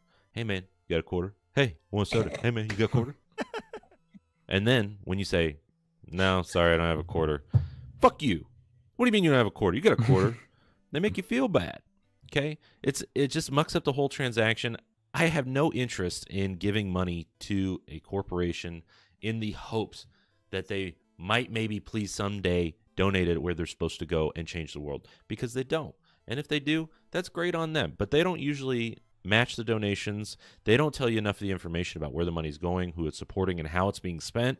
You cannot accurately deduce what that money is going to be used for in the 30 seconds that you have to decide yay or nay. Are you an asshole or are you not an asshole? Okay? Be an asshole. Say no. Say fuck you. Or ask them questions. What's the 501c charity like? How much of the dollar that I donate goes towards the actual charity? If they can't answer those questions, they ain't fucking worth your time. Go to the Navigator, find the information, find a charity that you believe in that'll benefit you and your community, and you know that the money that you give is actually going towards that charity and helping people. Let's put an end to this together. That's why. Check stand charity. Yeah, the beef of the week. I don't know, Meshyf. You know what I gotta say though, really quick.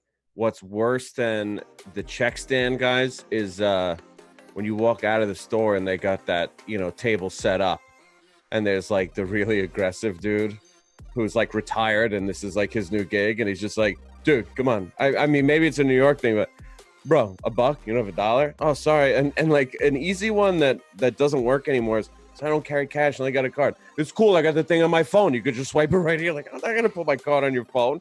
What's it for? For drug addicts. So fuck them. They shouldn't have done drugs. Get out of my face. That's funny. It's a funny story about that. Recently, something happened to me. I was leaving, I don't know, like fucking Target or something, and I was going to my car, and some dude walks up with a box full of candy bars. And he's like, hey, you want to buy some? It's for so I can go to He's like making up some shit. He's like, yeah, it's so we can go do this thing, and it's $1 a candy bar or whatever. And I was like, I'm sorry, I don't have any cash. He's like, no, man, I got the card swiper. And I was like, okay. Like I called him on it, and I was like, all right, cool. And he's like, oh no, I don't actually. Like I was just kidding. Oh my god.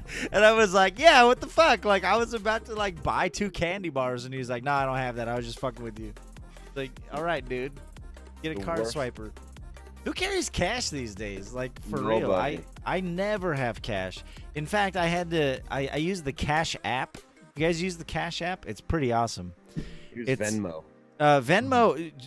Stop using Venmo. I'm gonna tell you right now. Venmo, all of your transactions are public, and other people can see them. But I only use it for the dog walker. That's it. Oh, okay. Well, I'm just saying, like look up Cash. Yeah. There's an app called Cash. It's made by Square, the same people who make like the little mobile swiper, and you can basically send money to anyone. Transaction it's 0 fees. That's how I paid JC Stream for his video card. Because I bought that video card off him a couple years ago. I paid him through Cash. He's like, this is amazing. There's no fees or anything. All my friends have Cash. I make them all install it. Because like when we go out to dinner and we're like trying to split the tab. I hate asking the server to split the tab. So I convinced them all to get the Cash app, and then they can all just cash me like, $10 or $20, and I can pay the bill. Because I like getting the credit card points. So usually I make them send me the money. But and sounds like me going to the liquor store with my friends and we do the air miles thing, and I just get all the air miles because none of them have air miles. Oh, nice. Those servers, they hate when you ask to split the check too. Mm-hmm. It's a pain in the ass. Yeah, I If you're not splitting it beforehand, it's a pain in the ass to split after you've done, like, you've rung up the entire bill, because you have to go in and, like, separate it all out and put it to different tables, and it is a pain in the ass. Yeah, no, I usually try my best to do it right up front. I usually try and be like, oh, by the way, we're going to be splitting. Like, so before they write down our orders and stuff, they can put them on separate tabs. But usually I just pay for it and have everyone cash me the money. That's the Cash App is nice. Now I never have to deal with cash. I think in the next, what do you guys think? How long is it going to take? In the next like 10 years, 15 years, 20 years? Can we get rid of cash at some point? Oh yeah, probably. Well, they're already phasing it out, right? They're already slow. We finally phased out all of the pennies in Canada. Yeah, Canada has no more Pennies are no pennies. longer Everything's a thing. rounded to like 5 cents, right? Yeah. Oh shit. Yep. No, not here. We pay 2 cents for every penny produced. Oh yeah. Yeah, and the whole practice of the whole like, oh, it's $4.99. It's fucking $5, dude. Like, Yeah. we still do that, and I'm bad at that because I don't want to expose my real last name, but my last name starts with R, and I've been accused of doing what's called the R round down, where I'll see something that's $4.99, I'm like, oh, it's $4. At least that's what I'll tell my fiance. She'll be like, how much was that? It'll be like $24.99. I'll be like, it was like $20. Yeah. That's awful. You should do that. I've really How much was that game you got for your stream? It's $10. That's $10. $19.99. Yeah. My accounting heart hurts. Compared to you. Yep. The round down. The round down is a very real thing. I do that all the time with Steam games. It's $15, 20% off, so it's like $11.39. I'm like, cool, it's $10. It's how we sleep at night. Yeah. So something I wanted to kind of touch on about like Meshyf's like ending comments on what his major beef is. Don't ask the cashiers about the charity. They don't fucking know. Yeah, They're they're not told gonna this know. is the charity. This is the charity. Push this charity. This is from corporate. That's it. If they say no, not a big problem. Don't ask the cashiers because they're not gonna know. You know, They part of already It's gonna be feel- like, bro, I get off already in feel 5 bad minutes. that they Leave me have alone. to ask you. You know, they don't want to ask you. you know They what hate asking you. I But liked they even have more. to because it's all part of corporate. Yeah. Mhm. But right before he said that, the first thing he said before he said ask him about the charity, the first thing he said is tell them fuck you. I'm gonna try that strategy next time. Next time I like to go to give it a Vaughn's and $1? they're like, "Would you like to donate $3 to cancer research?" I'm gonna say, "Fuck you." I'm gonna see how that goes over. They'll be like, "Sir, could you not come back to our store anymore?" But my wife needs. Sir, I just work here. Yeah, that's pretty. Bro, I Yeah. get off in 5 minutes. Just get the hell out of here. Whatever they hand down from corporate, they're just pretty much gonna do it. Meshyf's got it right. Just press the But button. it really depends on where you're from. If you're in a small town and they're saying, "Hey, this is the local charity," there's a good chance you already know about the charity. True. You know, but if you're in yeah, a if big it's a local city, one.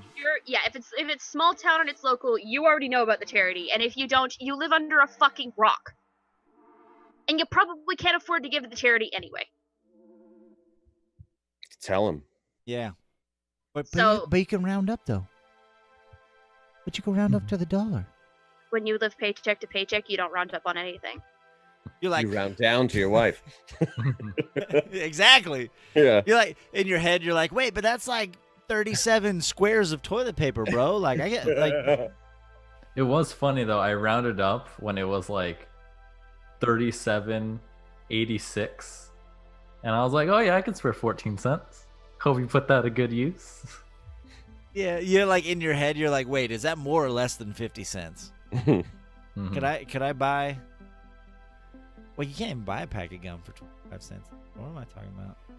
Back in my day, Back in my day. motherfucker, We used to buy quarter steaks. No, just kidding. gum used to be a nickel. You don't even know what a I nickel is. do anymore, do you? remember when you could buy 3 candy bars for $1. Oh That my was- god, I miss being able to buy 3 candy bars for $1. Like they were. Now you can only get 5 chicken nuggets for $1. Where the hell are you getting chicken nuggets? You don't get chicken nuggets for $1 in Not Canada? up here. What do you get? fuck it.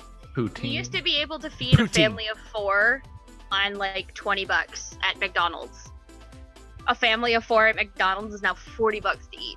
Well, it's like that here too. I'm just talking about them dollar menu deals. Yeah, No, the dollar. The chicken nuggets are never on the fucking dollar menu, ever. Not even like the 4-piece or the That's why I'm 5-piece. never gonna No. go to Canada. No, Canada is good. actually a subdivision of Ottawa. It's I'm no. I I thought it never was. gonna go to Canada land. Isn't it Canada?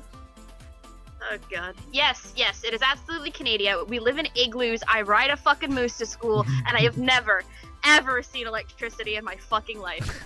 Okay. I have a legitimate. So we're talking about the same place then.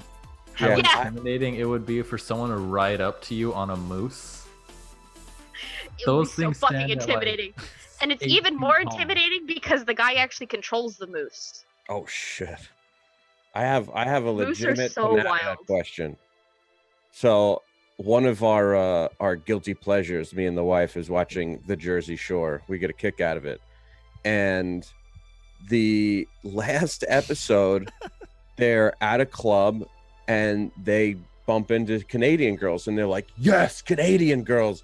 And they go into this whole thing that Canadian girls are the easiest girls on the planet because they're more like guys and they just want to bang like right away. Is this true?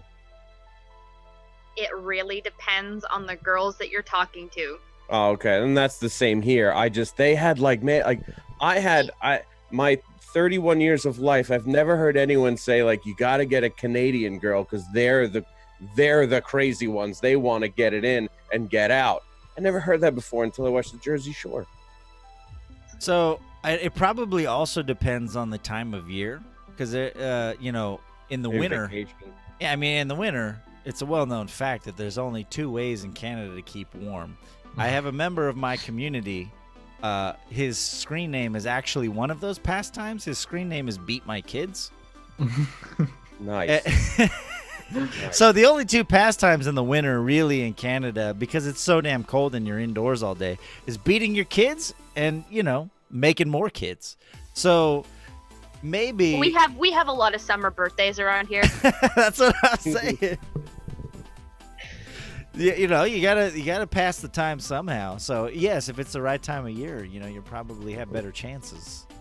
Springtime, we're always looking to just hop in the sack with anybody, remind ourselves that we're human.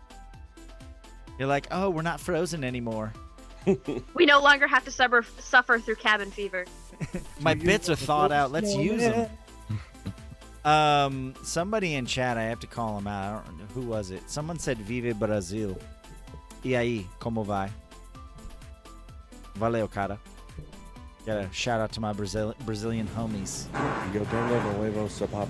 So I have absolutely no idea what you guys are saying. I can barely speak French, and it's the second language of this country. I took 5 years of Spanish. And how did it turn out for you? It worked really well in the restaurant business for me. Nice. Yeah. Bonjour, bitch. Chat's getting out of hand. You guys need to calm down. Hey, Ritual Blush. Voulez-vous coucher avec moi ce soir? Isn't that a Tonight? song about a threesome? That's will you The sleep with me entire, tonight? yes, the entire phrase is, will you sleep with me tonight? Tonight I'm busy, but tomorrow, I mean, we can bang it out. Absolutely, Favor. I'm just gonna need you to come up to Toronto, and I'll take you around to the con. And I protect told from you I am people not on- going to go to Canada. We're not going to Canada. Yeah, Slow we're your not roll. going there. You can Look, come, look, you can come Toronto to is New York basically by the the States. poopy diapers. Come here. Speaking of Yeah, I'm in the coming for FavorCon. Come on, like I gotta come for FavorCon's going to be a real thing next year. I'm ready. Speaking of the morning, I've noticed as I've gotten older, maybe you guys can relate. I'm in my 30s now. Me too. It's not as fun as people make it out to No, be. when in my 20s, it was all about like after a night of clubbing, drinking, partying, whatever, you go to wherever with whoever and you do the deed, right? And now, like the morning, you got a full night's rest, full of energy. Like morning sex is so much better than right before you go to bed sex. And can we get some debate on this? I need some. as someone in their 30s. But the problem is because of my back is worse in the morning. Oh. So that shit ain't happening. But at night for us it's better just because of my back. We actually, not gonna lie, we did it before I came on this podcast. So there you go. Nighttime is for us. Okay. It's actually biologically proven that women are more sexually active in the morning because their estrogen levels are higher, where men are more sexually active at evening because their testosterone levels are higher. Scientific solution and reason. Men are from Mars and women are from Venus, I guess. Science. So someone in chat just said I wasn't a day over 21. I'm 34 years old, but thank you. I mean, I don't. Are you really? Yeah, I'm 34. You don't fucking look 34. I've looked like this since I was 19 too. I've looked like a 30-year-old. I've looked like a honestly 30-year-old thought you man were my entire 33. life. What was that, favorite? I honestly thought you were only 33. Oh, well, yeah. Yeah. I'll be honest, I put you in like your mid-20s. You want to know my secret? Moisturizer every morning and every night, all over everything, top to bottom. I love it. What brand do you use? You know, I've been using Lady Navio's brand because I ran out, but usually I What flavor is that? vanilla. Oh, that's nice. Ooh, Like even a better. French vanilla or a vanilla bean? I lean more towards the bean, although I do Yeah, have me French ancestors, so that's kind of built in. I don't need any more French. I got you. You know, so James, So, Jimmy, have you heard of Paul Flart? I have. Oh my god. Wait. Did you guys Yes, hear I about have. this? Can you? Bowser's I sent me that in the Discord, and I laughed harder than I have laughed in a long time watching that video. So, James, give us the lowdown on Paul Flart, and I'm gonna pull up a little clip. We're not gonna watch the whole thing because YouTube fucking keeps flagging my shit. But tell us Well, about. you know, not all heroes wear capes. And Paul Flart is a hero. He wears a He badge documented farting at work, and it's like for how 6 many- months. Yeah, 6 months of farting at work, all documented. And then he got fired after the video came out. And then he did an AMA on Reddit. Dude, and there's been multiple. He's been mentioned on H3H3 podcast. He's been mentioned on Your Mom's House podcast. Like the dudes, right when I saw that Reddit post, I actually sent him a private message on Reddit and asked him if he'd come on the podcast. He didn't reply. I'm sure he's probably getting way bigger offers. I tried to get in there fast enough. I was like, dude, you need to come on my podcast. Like maybe down the road we can reach out to this guy again. But like, I think the reason he got fired is because you can see like the company name in the background and you can see his uniform and stuff. But like, let's just watch. I'm gonna switch to my media view. We're gonna get a small taste of what Paul Flart had to offer us. I gotta pause the music because you gotta get the full effect here. We're going full screen. I love his Make facial sure you look right into his eyes. Yes. His facial expressions are the best. So check this out.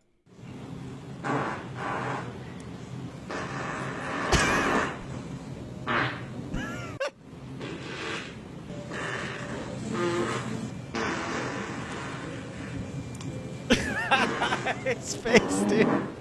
His face kills me. Just like. That one.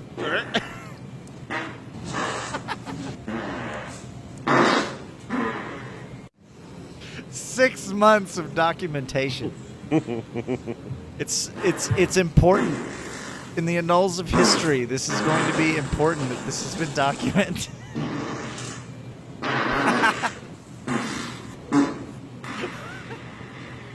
I love the short one. Oh, that was a good one. I love the deadpan, dude. Like, it's just so, like... He has nothing better to do. You're a security guard at a company who probably never sees any type of... It's not like he's a bouncer at a club. He's Mhm. sitting in the front lobby. There's literally no one around, and he's just having a little fun on social media. And he got canned like immediately, like the day after that video went viral. He walked back onto the lot with his phone and recorded him getting fired. And it's funny because in that video, the guy's like, you need to turn that off. I don't want to be recorded. And he's like, you're going to fire me anyway, right? He's like, yeah. Oh, I'm going to keep recording then. He's just like, no, fuck you. Like, you're going to fire me anyway. Why am I? Oh, sorry, wrong view. Like it was just the guy has got some serious balls. It was probably a shitty job to begin with. Shitty job. And hopefully he's got some opportunities lined up. I would love to see that guy go on some other like podcasts and stuff. Maybe he'll reply to me eventually. I'll hit him one more message and see if we can get a response from him. But like, Paul Flart, you're a hero. You're a legend. And it does make it's an interesting conversation to have about the overlap between social media and careers and jobs. Like it's something that it's the reason that a lot of people there is zero connection between my online alias and my real name. I've been very careful. If you Google JimmyNavio, you'll find out everything about JimmyNavio. But if you Google my real name, you'll find almost nothing. And it's because there's always that risk, right? Like if you're going to be in the I'm a software developer. I work for a small software firm in the town I live in. And I'd rather not that any of my higher ups know about any of this. Not that like they would like they're a pretty chill company. I don't think they would fire me, but like I don't even want to risk it. You know? Like it's kind of crazy how a lot of people now have two different worlds that they live in. Does that make sense? Like Batman. Yeah. What do you get? Do any of you have experience with that? James, do any of your does your family know about all the crazy shit you do online? Do your classmates know that you're on a podcast once a week? My close friends know about the podcast, like that I stream on Twitch, that I make YouTube videos. Well, other than that, I try to keep it like on the down low. Like sometimes it comes up in conversation, like, oh yeah, I make YouTube videos for like, and I do this and that. But then I try to like, they'll ask me like, oh, so what's the name of your channel? And I'm like, oh, don't worry about it. You're like, nah, it's good. Don't worry. Yeah. Like my family, especially, like they'll ask like, oh, what's the name of the channel? And then I'll immediately divert the conversation and get out of there. Cause I'm like, I don't want you to see this. Because the persona I am with my family is so much different compared to who I am like on YouTube. Because my friends that watch my videos, they always said like, yeah, you act like so much different in the videos. Because like in real life, you're so much more like chill and laid back. And then on your videos, you're this personification of like more energy and like you're louder. And I'm like, yeah, because it's a character that I do like for the YouTube channel. Right. Yeah, I feel like that's true of a lot. Like I'm pretty close. JimmyNavio's pretty close to the real me, but it is slightly personified. It's a little higher energy. It's a little more just kind of like I'd probably make a lot of the same jokes in person, but I tend to notch it up one or two notches on Twitch, on YouTube, or whatever. They're not exactly the same person. They're pretty close, but there are definitely people in real life that I'd probably be like, I'd prefer they not watch my stream, you know? I don't know. Maybe. What about you, Faves? Are you pretty? I'm the exact opposite of you guys. I am exactly the same way. Yeah. Legit too. I mean, I guess you could say I'm always at a 10, and when I'm streaming, I might sometimes go to an 11, but I do the same thing in real life. And people ask all the time, oh, how does your wife deal with you? She's been dealing with it for 13 years. She gets it. Yeah. You know, I think when I first started streaming, I guess I was a little bit more of a character, and she had heard me and she said, why are you talking like that? Why are you talking like a character? Mm-hmm. She called you on it? Yeah. And I was like, I don't know. I didn't really think about it, I guess. And she said, don't do that. You sound different. You don't sound like you. Just be you. People will like you. I was like, all right. And I noticed when I stopped, I don't even know what the character was, honestly. I guess I just was trying too hard. And once I stopped trying too hard and was just myself. And myself is just like a wacko goofball with a really dirty mouth. There's not much different wherever I go. I mean, if you heard me talk to the phone on my dad, it's the same way, and that's where I get it from. Like every time we call each other, we think of a dirtier way to answer the phone. So anytime I'll pick up the phone, yo, pencil dick, what's up? And he'll be like, hey, vagina breath, what's going on? It's just, that's how I was raised. I don't know. I guess it was wrong, but that's how I was raised. So but at first I was not going to tell anybody. And my wife did. She told everybody. She was sending them clips. Really? And also, I had no idea too. And she was like, oh, I didn't know you weren't telling anybody. I was like, oh, I honestly didn't know if like even you wanted me telling people. And she was like, why? It's cool. I was like, all right, great, let's go. So now everybody knows, to the point where some family members call me Favor sometimes. And a ring? No, they never call me Ring. He's like, those aren't my family members anymore. Yeah, those ones are gone. All right, I took them over by the river. I dumped them in. They got them cement shoes, and they're fucking gone. And then I went to go home and have a Sunday night dinner. You know what I'm saying? So, yeah, they're gone. But no, everybody knows me on stream or in real life. They know me. I don't pull any punches. Yeah. Yeah, I found it interesting that you said how your wife said, like, why are you talking like that? Because I know my girlfriend told me, she was like, yeah, I don't like watching your YouTube videos because I know it's you, but it doesn't sound like you. And I was like, huh? She's like, there's just something about it that, like, since I had known you for so long, when I watch these videos, it's like an imposter you. Yeah. You know, like, as you talk about it, I think where I was coming from maybe is when I started.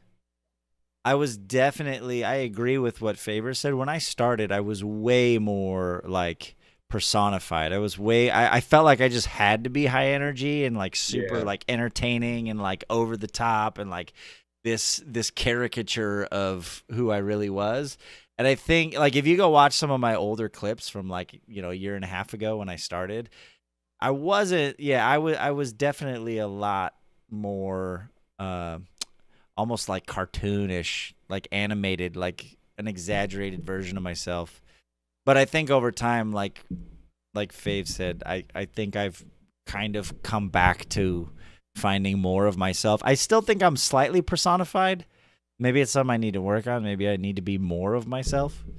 Yeah, but sometimes too, it's nice to be able to portray a character too, because like you were saying earlier before, that you don't do like the creative stuff that someone like myself or PinkRambo does. That's your creative thing, is letting loose and being able to do that. So everybody expresses their own creativity in their own way. And I think I saw someone put on Twitter, I think it was I can't remember her name, but the thing was I might screw up the wording, but it was, I'm not here for you. I'm not here to entertain you. I'm here to express myself.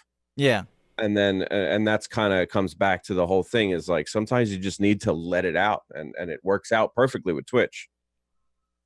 What about you, PinkRambo? Because you do cosplay, so that's kind of different because you're intentionally taking on a character, right? Like, so when I'm streaming, the few and rare times I stream, because when I want to stream, I'm either modding for Favor or I'm modding for Paragon. Sorry. So no, don't apologize. Are you fucking kidding me? You kidding me? I don't have to fucking put clothes on. I can just fucking lay in bed and mod for you two. Are you joking? Lucky. Paragon starts at 8:30 my time. I'm still in bed. Like 8:30 in the morning? Yeah. Wow. Okay. Paragon's in England, right? So he's 5 hours behind us. He's in Britain world, yeah. Or 5 hours ahead of us, whatever the fuck it is. But no, for me, okay, so I spent a lot of my years growing up in Scouts, and there I put on a very large air of being not perfect, but trustworthy and just very honest. And if you needed something done, you probably went to me. And that got so tiring because you eventually became the person. Nobody else could do it, and they didn't even bother to ask anybody else. It always became your responsibility. And I got so tired of doing it. 12 years of doing that, and I was just like, you know what? No, I'm done. I'm done. And then I got playing video games and unlocked a whole new side of me I didn't even know existed. You ever gotten angry at a game, Jimmy? Yeah, I mean, I told you I played League, right? Imagine 9 years of that kind of rage. Yeah. No, I could see that. I mean, you don't have to tell me. Like I said, earlier in the podcast, I was Mormon for 30 years. Good Roman Catholic girl. So I knew all about playing the role, and I led. It was crazy. I was even more. I would say I was even more personified back then because I played 2 completely different roles. Because Yep. my dad was atheist and my mom was Mormon. So I'd go to church on Sunday and I'd be passing the sacrament. I'd be like leading discussion groups and all that stuff. And then, my parents would go out of town and I'd throw a kegger, and everyone's like, wait, you're fucking, like, people didn't believe me when I'd tell them I was Mormon because I've always had the mouth of a sailor. I've always, kind of experimented with things and stuff. And so but every Sunday I was there sitting at the pews and, singing the songs and doing the things. So it's kind of like a weird, living in both of those worlds for so long that you learn to develop characters and you learn to filter things a certain way. I like when I was only with my friends, I said some terrible shit. But when I go to church, I was able to completely turn that off. And so yeah, it's kind of it's interesting that it's actually in some ways become a skill that I can use to my advantage. Oh, absolutely. Like I can absolutely separate who I am, say, on a podcast at 11:15 at night. This is not how I act at work. If I'm at work in an accounting job, I am completely professional. I am dressed to the nines. My makeup is done. I sit upright. All of my speech is very formal. I don't speak informally very much. It's all very formal. You should wear that scar to work one day. Never. I don't even wear short sleeves to work. Yeah, no, super professional. I get it. Yeah. Because I have 2 tattoos on my arms.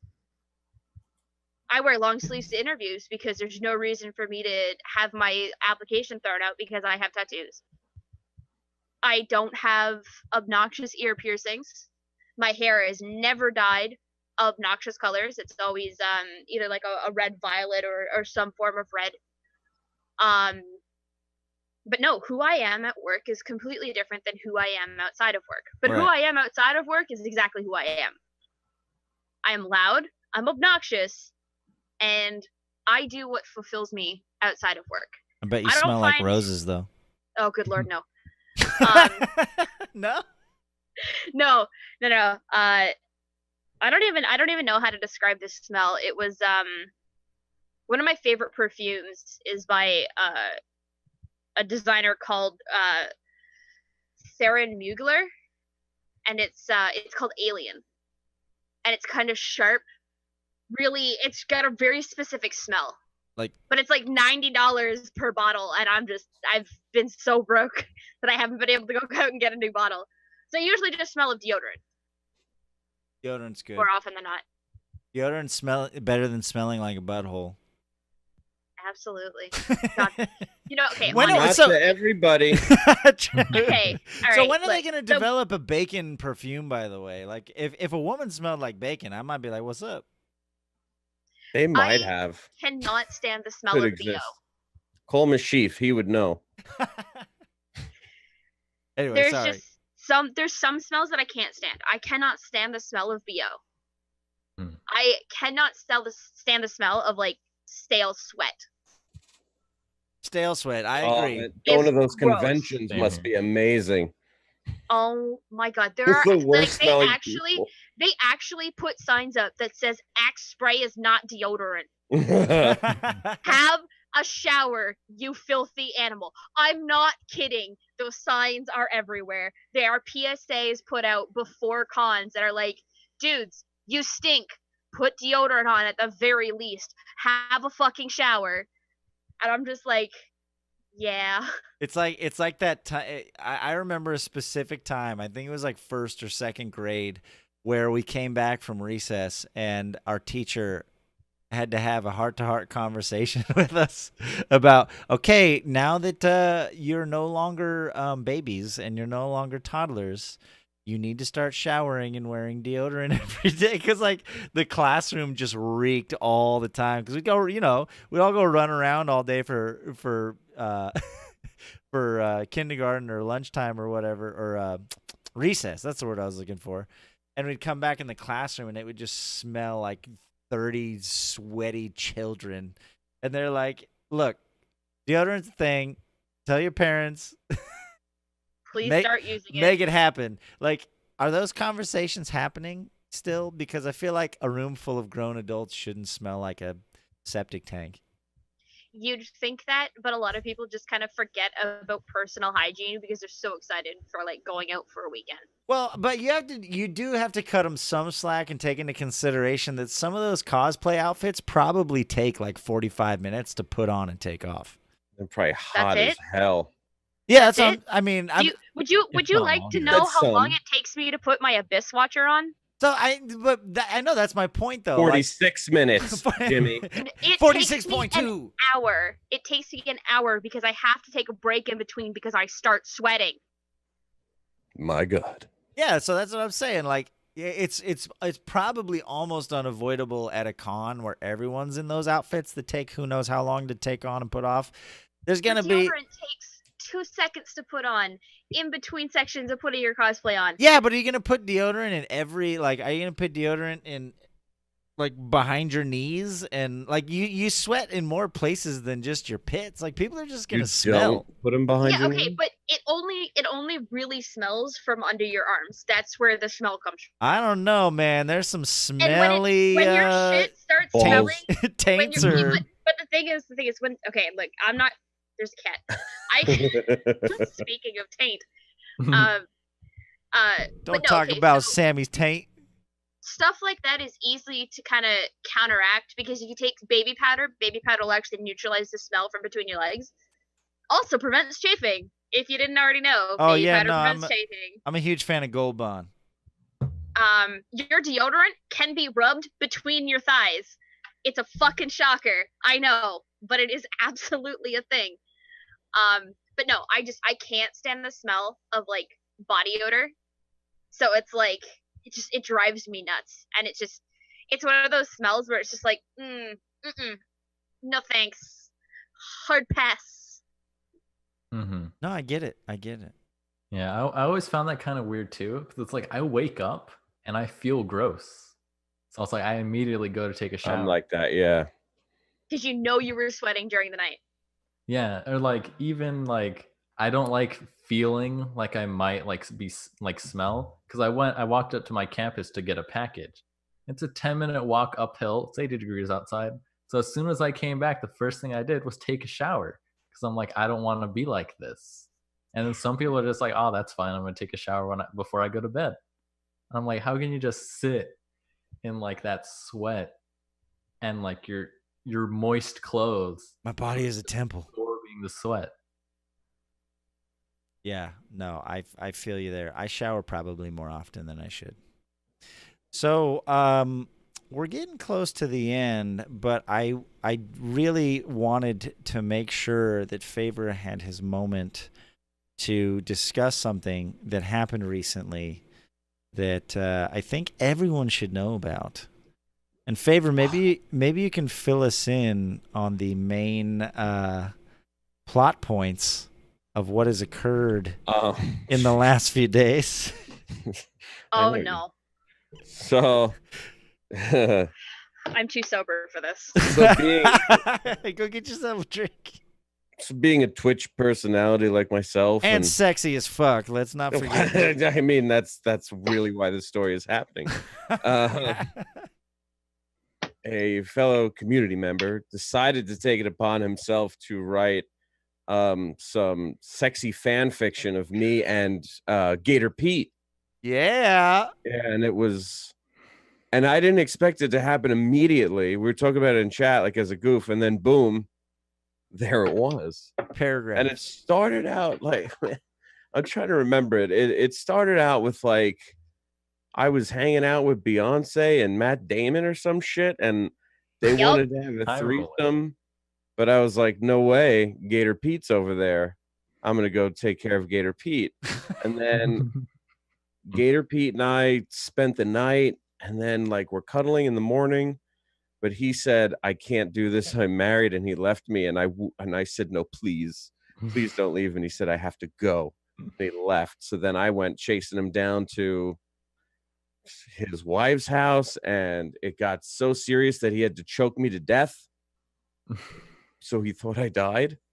But then years later, he was walking like the streets with Beyonce and Matt Damon or something. And here I come walking down, and he was like, Favor, I thought you were dead. And I was like, no, I just, I passed out, but I was fine. And he was like, come here, daddy. And started choking me again. And we went up to a hotel room, and we had the sex.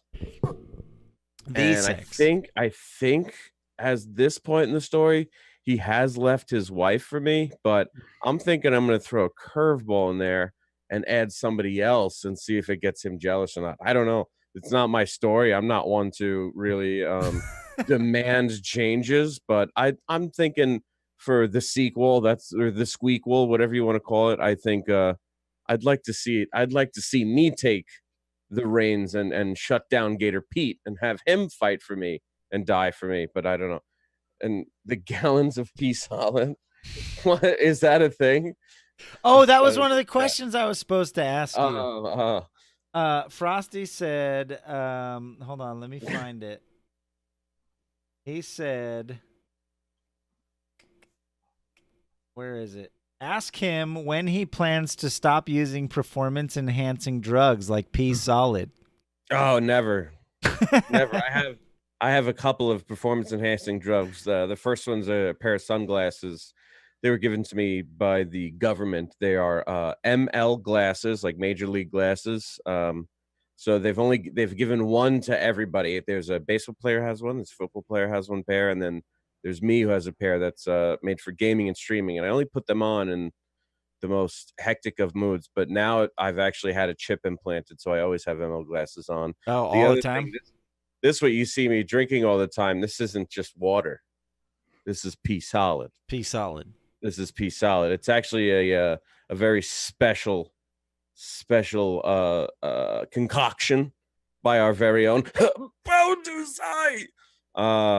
He made this. I can't really give away what the ingredients are, but when I tell you, every time I take a sip, like you said, like when I walk into a room, everyone gets wet, men and women. It's because of this. It's because of pea solid. That's where the moisture comes from. It's where it comes from. It all comes from here, and it is. I mean, and it's good, and it's lemon flavored. Yeah. Lemon flavored pea solid. You heard it here first. Yeah. Are you going to be? Are you a spokesman for them? Are you marketing it? Is there any way that we could get our hands on some pea solid? There's a trailer for it. Oh shit! Where'd you go? Hold on, I lost you. Did we lose Favor's window? I can hear you. No, your window's gone. I don't know what happened. Keep talking. There's a trailer for it. Oh wait, no. What was the trailer we just did, Bats? Was that for something else? Or was that for pea solid? For Zombie Stank? I think you got a trailer for Zombie Stank. You Zombie do have Stank. a trailer for Zombie Stank. Okay, Zombie Stank is my fragrance that I designed. So because I'm trying to not just Twitch, we're trying to make fragrances and drinks, and so we just did a commercial for pea solid, and Bats linked it in the chat, but I don't think it's here. But you can buy it at Walmart and what's the other place? Here, if you want to play it, that's the link. All right. Where are you posting it? All right. It's in the Twitch chat. Oh, okay. Yeah, I'll grab it in 1 second. All Haji Marts, yeah. Haji Marts and Walmart, you can get it. All right, 1 sec. Sorry. I'm trying to get you back here. For some reason, I lost you in the overlay real quick.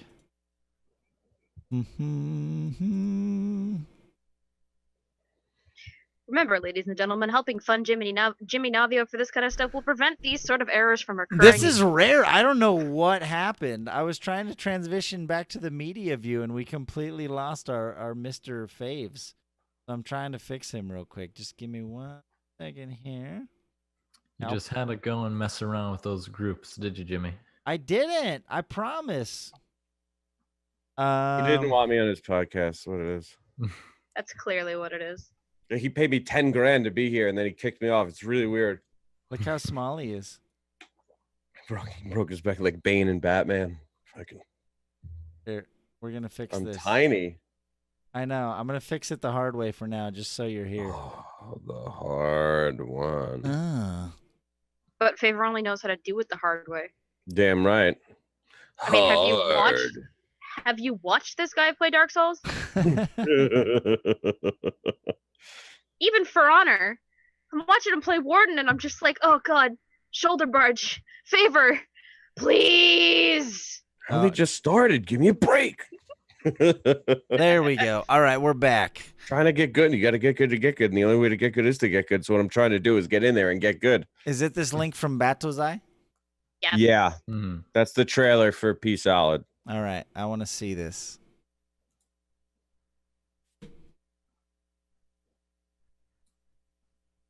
Epic. Have you ever seen something so undeniably awesome that it makes you solid? So solid that you are ready to enter any cavity at any time. Well, come on down and get your bottle of Pussy Solid. Anytime you want that nostalgic feeling of greatness, then get yourself a bottle of Pussy Solid by Bodusai. Now available at all Haji Marts and Walmart. Epic. That was Have you ever seen ridiculous and amazing. One of many products over on the FaVerse stream. That was a recent recording. That was only a few days ago, yeah. But the piece out, the funny, so the wording to that trailer, Bowdazai gave me like a year ago, and I read it out on stream, and he saved it. So then we were just talking about doing a commercial for it the other day, and he brings it up, and I was like, "Holy shit, that's exactly what it was." Yeah, I didn't know he saved it, so I was like, "We got to do it right. Let me get the music. Let's get this together." And I had like that voice in my head, like almost like the monster truck guy, like this Sunday, come on down, see Gravedigger. You know, those guys, those are the best, Yeah. the best announcers those that are- get you going. The guy who does the UFC main events is pretty badass too. What's that guy's name? The guy who announces them in the ring, Yeah, it's Yeah. time. Buffer. Yeah, it's something like that. Starts with a B. That guy's crazy. Like he like pops a blood vessel every time he does Yeah, it. he's awesome. He has that Let's Get Ready to Rumble. He was the guy who. Oh no, that's his son who does it. No, I think his brother. Like they're Is that related. what It's it like a is? family thing. Yeah. I don't know. Yeah, then whether it's his older brother or his father, whatever, the one who Let's Get Ready to Rumble, he has Let's that. get ready to rumble. He has that trademarked. He made Right. like you got to give him a quarter anytime you say it. Like Jimmy, you just said it. You owe him some money. Oh shit.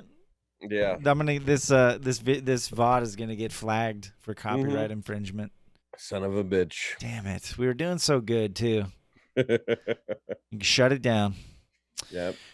Well, guys, we're getting close to the end. Was there any other topics or questions that you guys wanted to specifically discuss or anything you want to plug? Now's your chance. I got one for you. Okay.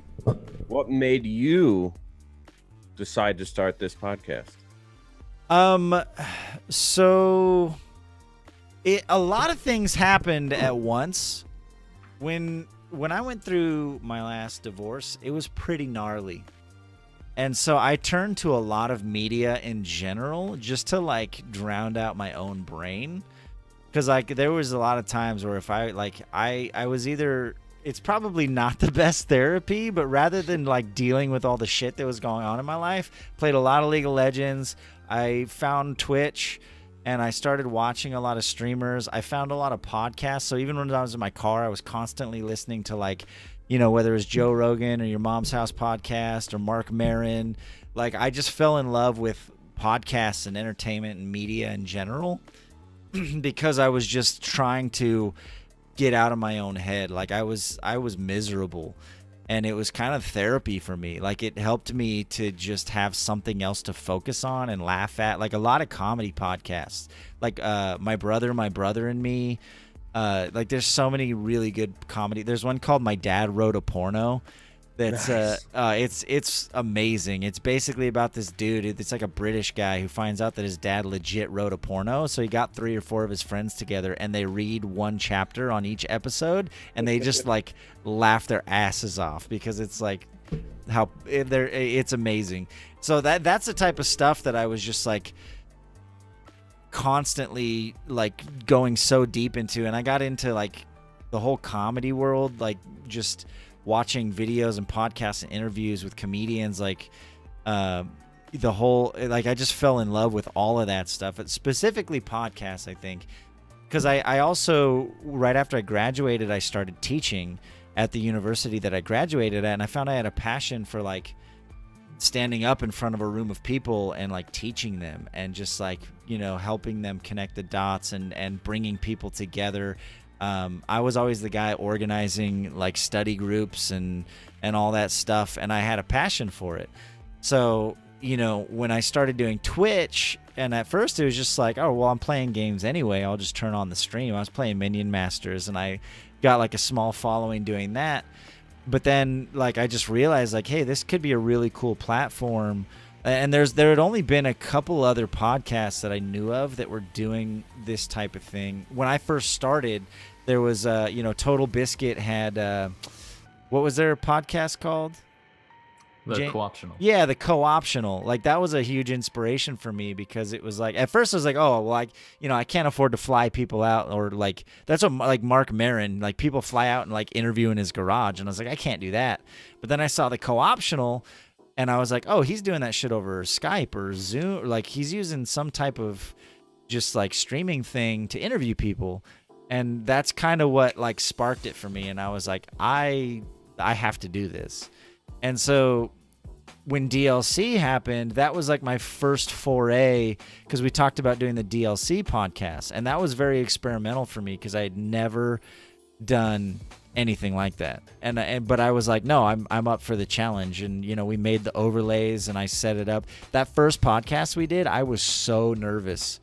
Like you saw how much research I did in DLC, like where I was like, hey, it looks like, you know, they used to use Skype, but now it looks like they switched to Zoom, and Zoom looks like the best tool. And I pitched that to everyone in the DLC chat and convinced Nero to like buy a license for it so that we could do this the right way. Like I just became enthralled with it and passionate about it. But like leading out the 30 minutes when we were all sitting there in Zoom, like, oh my God, like I was so nervous because I was hosting it, and I was like, I have no idea if this is going to work at all.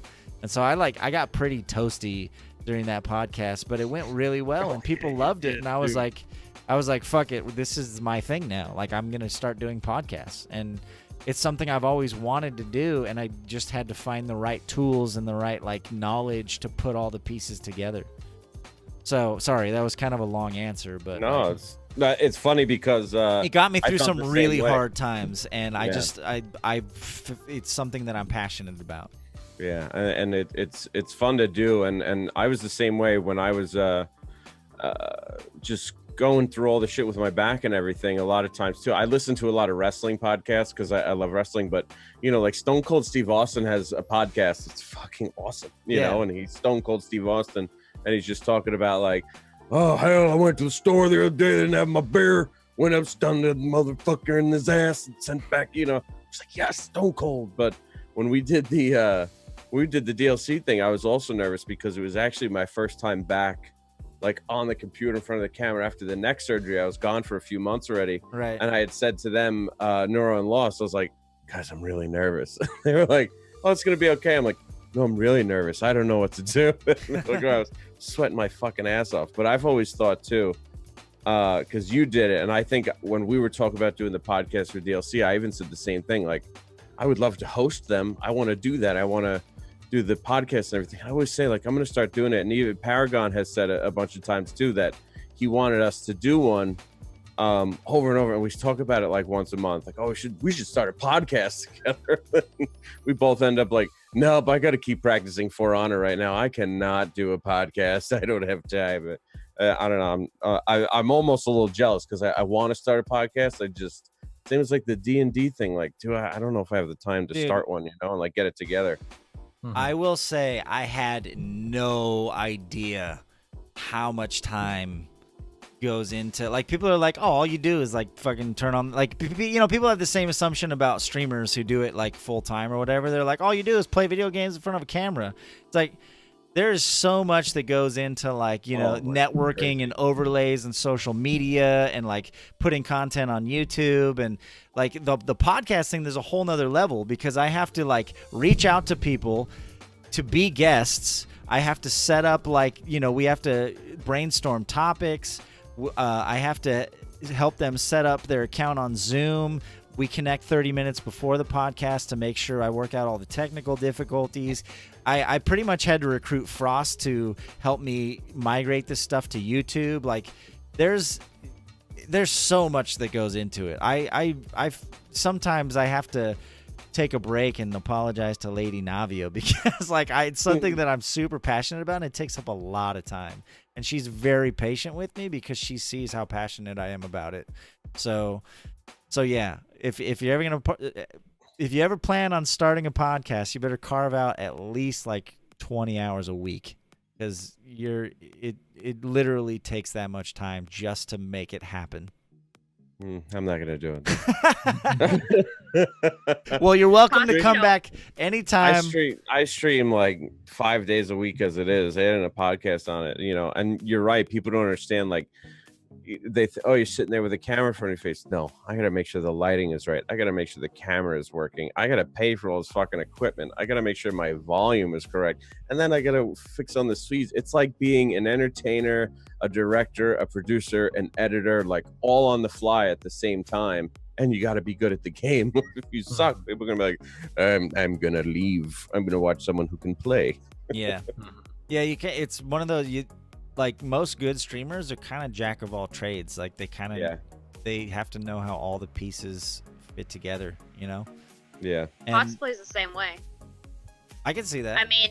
I mean, you have to be a makeup artist, a wig stylist, or a hairstylist. You have to be a seamstress. You have to be a props master. You have to know how to paint. You have to know how to use all these different tools between, a fucking bandsaw to a hot glue gun. You have to know all these things, and it's like people are just like, oh man, cosplaying's so easy, and I'm like, do you just buy your shit online? Don't fucking tell me this shit's easy. I made it all from scratch, bitch. I actually did. That jacket is made from scratch. My Soldier 76 jacket is made from scratch. Really? I assume that was like the one thing you bought. That's crazy. Nope. I didn't buy anything for Soldier 76. I literally made everything. The 76 on the back is hand stitched to the jacket and hand stitched to itself. That's crazy. The gold part of the 76 is actually white vinyl that I painted gold for that cosplay. There's over 40 hours of work in that jacket alone. Wow. And then I have the gun, but it's currently in pieces because I need to fix it for this weekend. Put it together right now. Let's see it. Yeah, no. We got 4 more hours. Let's go. No, just kidding. Boom. Oh, is that your gun? Yeah. Nice. And it's 2 scale. It's 2 scale for my body, so it's actually smaller than what Soldier's gun is. But Soldier's 6'1", and I barely top 5'4". Yeah. Is that 5'4"? Yeah. I'm very short. For some reason, in your pictures, I thought you were a little taller than that. Does that make it challenging with a lot of the because I like most animated characters, they tend to be on the taller side, right? Yep. And a lot of the guys that I cosplay are all on the taller side, and I just kind of don't let it bother me. I do things to scale for my body so nothing looks super out of place. The one time I didn't do that right was actually my Jace cosplay. I cosplayed classic Jace. And the hammer was 6'5". shouldn't have been more than 6 foot. And it was 6'5" by the So you time gotta I was like done. work out. So you gotta be a mathematician too. You gotta work out all the dimensions and all that stuff. Yep. But by the way, one final note. I thought it was super cool. When I started researching you and like checking out like your pictures and visiting your channel, I think it's really, really cool how much you do with your family. Like you were talking about how you guys play like Diablo together, but like you also like cosplay together. Like you made a bunch of outfits for your mom and stuff. I thought like that's such a cool way to like bond with your family. At this point, my mom is basically just the other half of PinkRambo cosplay. It is basically a 2-person cosplay page. She's cosplayed Bandit Sivir. She has done SKT Zyra because we did an SKT skins group one year. She's done Lara Croft. I convinced her to do young Captain Amari Nice. from Overwatch. She's never even played Overwatch. But I mean, And she but a good did it cosplay just is a good because cosplay. it would match. She did it just so it would match me and my best friend who were doing Strike Commander Morrison and Black Watch Reyes. She's actually going to be wearing Amari if I can find the beret. No, I mean, yeah, there's nothing that I have that in common with my parents. so I don't know. I think that's really cool that you guys are able to do that together. I've been trying to convince my dad to go to a con, and so far I have been unlucky in doing so because my dad hates crowds. Yeah, and plus men are just a little more stubborn in general, I feel like. Yeah, but like also at the same time, it's like I convinced my brother to go. Not only go, but cosplay with me. Because if you looked through all of the photos, there was a photo of me and my mom, and I was wearing Jace, and she was in classic Caitlyn. The classic Thresh in the background is my brother. Nice. Oh, I'll have to look at that again because I looked through a bunch of your pictures. Yeah, and the classic Ash is his fiance. And they're getting married in 2020, and I'm so happy for them. I'm in the bridal party. Yay. Nice. That'll be cool. Cosplay at the wedding. Mm-mm. No. My mother, my brother, and her mother would kill me. Yeah, that probably. So Faves, Yo. how's the new place, man? Oh, new place is sick, man. We I saw the tour. You gave us the little mini tour. I enjoyed that. Your live stream. MTV Cribs. Yeah. Favor, yeah. It's awesome, man. You know, we just all the shit with my back. We had to get away from a place that had stairs, so we're on the first level. The dog and the cat love it, and they get along much better now because I think, you know, beforehand it was the cat. We had the cat for a couple of years, and then got the dog. So the cat hated that dog because it came in her territory. But now it's like new. They're just like hanging out next to each other all the time, which they never did. And the best thing is we got the place we had before. We didn't have a dishwasher and we didn't have a washer dryer. So now, like anytime we cook, it's like throw that shit in the dishwasher. I ain't doing nothing. It's fantastic. Dude, having washer and dryer hookups is such a huge like it's because so nice, right now man. we don't have that. We have we have to walk to a facility, and it's such a pain in the ass, like carrying all your laundry. That's what we had. We had to go across the street. It actually worked out great because last night we were cutting the dog's nails and we cut a little too short, and she started bleeding. She bled a lot too. It was pretty bad. And she yelped and ran up on the bed, and we have our comforter like matches the color scheme of the room. It's yellow and gray. So yeah, like bright yellow, bright gray. And she went in with her blood all over it, and it was like, oh fuck, you know, because it used to cost like $40 to go wash the blanket. Now we're just like, beep, throw it in, boom, done. Yeah. Now I got fresh, clean sheets, clean blanket to sleep in tonight, and there's nothing better than that. That's the best way to sleep, when it's like freshly clean. Like I've called out of work back in the day because of like same said situation where I'm like, no way, these blankets are way too clean. I can't be bothered today. I ain't doing nothing. I'm laying in the sheets all day. So it's nice. And we also have we have an outdoor patio with we got like these anti-gravity chairs. So you sit in it and it doesn't look like it's a recliner, but it's a recliner, and it's pretty damn sweet. So we sit out there and we just have like the woods in our backyard. The wife is not too happy about all the bugs, so I've kind of been like on pure hunt mode lately, which is I'm into it. Dude. It gets your testosterone going. Have you heard of bug assault or fly assault? Have you heard of it? No. Is it the thing where you shoot the salt? arrow? Yes, Lady Navio's dad has one. It's literally a shotgun that shoots salt.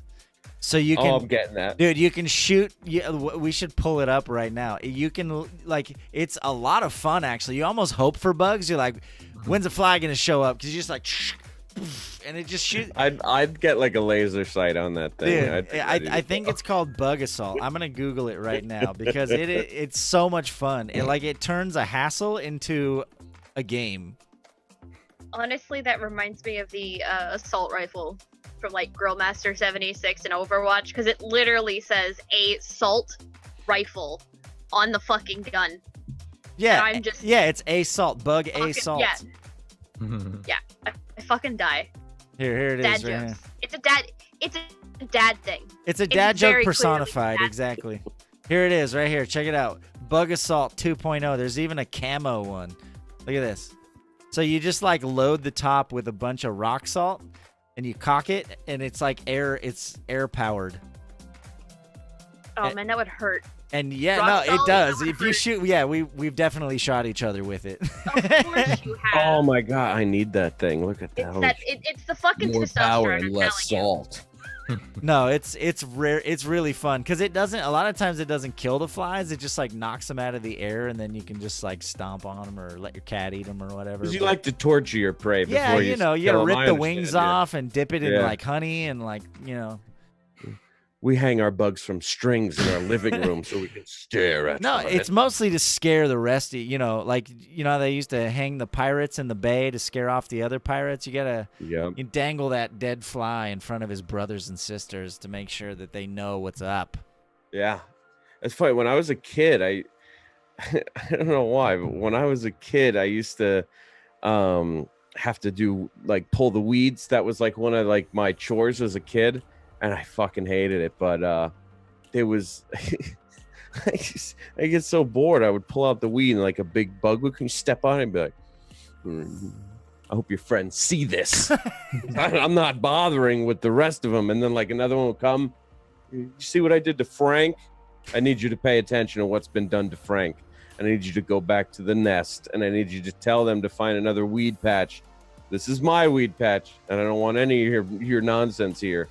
And that's, I guess I still do that to this day. You just talk to them. You can't help it. Like, Yeah. You coming to my house, motherfucker? What are you, nuts? Do you know where you are? You know, and then you wake up with like a little bug bite on you. Like, son of a bitch got me. Well, I'll get him later. Don't worry. So. Oh, I talked to the little elves inside my TV that decide on which items spawn. Yeah, because those are real. Yeah, They are real. No, they're real. That's the RNG elves. Like sometimes talking out loud to bugs and televisions and things is important. Honestly, I find that more to be like an our generation kind of thing. Because the generation that came after us doesn't do that, and the generation before us didn't have the technology to do it. So or they're just for not talking us- about it. Or they're just not creative like we are. They suck. Exactly. They're the worst. Damn, Dang kids really with their head down on their telephones. They don't know it. Oh wait, I got a great thing that's good for a podcast. I just heard this on the radio today, and it blew my fucking mind. So I don't know what radio station it was, and I hear, kids these days, or as kids like 21-year-olds or whatever. Yeah. Right? They're trying this new thing. They've really gotten fed up with dating sites like Tinder and Swipe Left and blah blah blah, and now they're trying this brand new thing, and it's called slow dating. And slow dating is where you meet somebody out in public, and then you exchange phone numbers, and they take you out on a date. And they're going through this, and then the guy was even saying like, yeah, no, like that generation, they've coined it slow dating, and they think it's a new deal that they've done this. And they started interviewing people. They spent, and I mean, I was the idiot who sat and listened to it, but they spent a really long time going like, they were like, this lady from Texas went on a slow date. with this guy, and they went to go see a movie and had Applebee's afterwards. How was that? And she was like, oh, it's really nice. I think I'm gonna see him again. Jesus fucking Christ! Like, how stupid are you? Like, and especially with, let's say we were to stick with that generation, like, there's no shot in hell they haven't seen a movie that has slow dating, and there's no shot in hell that they haven't looked it up on their telephones, like, you know, how to find people, or like parents giving advice. Like, I don't get where these people get off. So like, oh, we invented a new way of dating.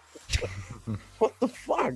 Because, you know, when online dating came out, it was new. That was a new thing. It was taboo. Like, there was a couple, you know. It used to be like, oh, you met online? That's weird. What did it turn out to be? Somebody that they didn't expect you to be? That's weird. There was a couple that me and my wife at the time became friends with, and they were really reluctant. They were always really reluctant to share their, like, how we met story. And finally we got it out of them, and, like, they were like, yeah, we met through Match.com or something. And they were just, like, really embarrassed by it. Because everyone, you know, at that time, that was like, oh, you met in an online dating app? Like, it was just like everyone judged them for that. And it's like, yeah, but catfished. Met on Farmers Only. FarmersOnly.com. Yes. Them city folk just don't get it. James, same question for you that I asked Faves. Not just how did you meet your, you know, significant other on Farmers Only, but how is your place? You just moved. How's your new place? Oh, it's great. The room I shared back at home in California, it's almost the same size as this room. This room is so spacious. There's a slight echo. I can hear it. Yeah, you can hear it. Yeah, you need some soundproofing on those walls, dude. I do. The kitchen. No, just create a mess. You don't need to pay for soundproofing at all. Just make a mess. It'll absorb the sound. The sound will bounce off the mess. It's like double the size of this room. It has granite countertops. Ooh. And just like, I barely cook in there, but just like when I do cook, I'm like, this is nice. I'll never have this in my own home. We need a virtual tour, dude. You gotta put a video on IRL of your new space.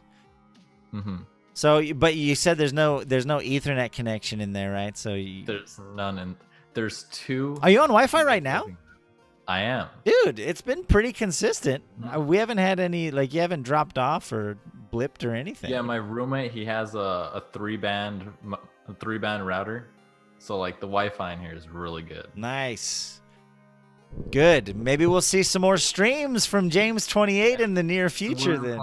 I'm trying to figure out like the schedule. This is the first week I got here, so my Mondays is like I have 2 classes.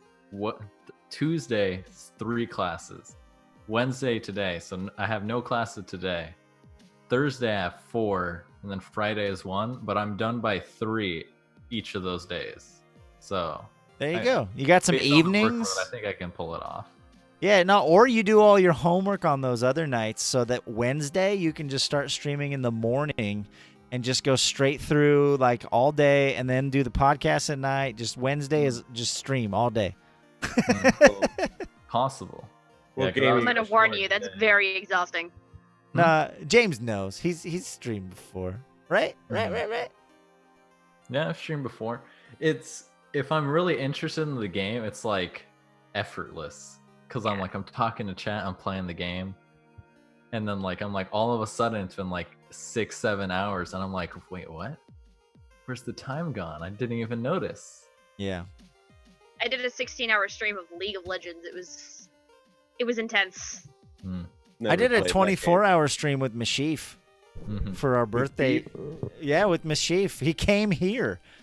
Oh, we doubled the length of the green screen, and he sat here, and we did a stream together and played co-op games. And did he wear that sweatshirt? No, he doesn't own that sweatshirt. That's photoshopped. He's actually in the process of trying to buy that sweatshirt right now. He's all a lie. Yeah, no, he's planning on buying the sweatshirt. I told him he should get the sweatshirt and boxing gloves. Then it would be because he's got the ring behind him and stuff, you know, the ring of beef. Now I know where the ring went. Yep, He stole it from you. He did. He saw me drop it. It was like, yes. Favor handed down the ring to Meshyf. It's no longer the ring of favor. It's the ring of beef. The ring of beef. I bet you he's got bad news, Bear. Uh-oh. Those are fighting words. Yo, beef. I know where that ring is. I'm on the way. You better zip up that sweatshirt, put on them boxing gloves. And I hope you've had enough steak today, because I'm on the way to save my bloody bear. All right, you guys. I love you. And I thank love you is real. so much for being here. PinkRambo, thank you for wearing your cosplay. I see you like itching your scar. You're like, I'm ready to go wash my face now. Watch it. No. I'm literally just gonna peel off the scar and go to bed. Nice. James, always a pleasure having my co-host with me. Make sure you check out James's YouTube channel. Maybe he'll drop that link in chat. I checked it out. Do it. He's got videos. He's got content. He has a full playthrough of that vampire game. It's like a 5-parter. What was that one? Oh, is that any good? Vampire, yeah. Vampire, yeah. It was not that great. But I Yeah, played that's through what I it. heard. But I mean, like, you know, he does full playthroughs and he has really good commentary where he breaks down like mechanics and what he likes and dislikes about it. He plays a lot of smaller like titles that games I hadn't even heard of either, like that Proto Life one. I really like that video. Anyway, make sure you check James out. Definitely make sure you go check out PinkRambo and her other group. You can drop that link again in chat, your D&D group. Dire Bear Adventuring Company. Yeah, it's a long title. You guys got to work on that. Well, no, that's I'm because just it's our whole thing. It's our whole thing. We are Dire Bear Adventuring Company, and if you want, you can pay to have Cap create and run an entire game session for you. Oh, okay, cool. It's actually one of our Patreon tiers. And Nice. believe it or not, we have a cosplay tier. Nice. Hi. I'm the one who does all the work for that one. Plug Go away. figure. Yeah, and by the way, so like I said, these VODs always go up on Twitch. Like tonight, I will create the highlight. You guys can, watch the VOD if you missed part of tonight. But by Friday morning, it will also be available on YouTube, thanks to Frosty. So if you prefer YouTube, I know a lot of people complain about Twitch VODs because they kind of they tend to buffer or they just don't load as well, or Twitch VODs are not quite as good as YouTube. So we've been starting to put these on YouTube, so you can check them out there. And make sure that you follow both of these people down here. Well, oh, PinkRambo, you're I'm not not a regular. No, let me do that. Regulars and PinkRambo. There you go. Drop all the links you want now. Hell yeah. Favor, you got anything planned coming up? Any big stream things? Any games you're playing? You just doing your daily grind? What's planned? Oh man, so many things. No, I just listen. I stream 5 days a week and whatever tickles my fancy, we go for. Right now, I've been on that For Honor grind. I'm pretty excited for the new stuff coming out. The You're game gonna is make me just- play that, dude. I've been watching you play it, and it you looks like should, a lot of fun. because I think Mobius already downloaded it. A couple of people from my community, I know Bats has been playing it. PinkRambo plays it. She's nasty at it. Paragon plays it. So we've already got a big group going. So, and you could actually do private servers of 8 people. So you're just only fighting, your group. So it's actually, dude, I would play it. Kaigromar is always in there. It's a blasty to play, man.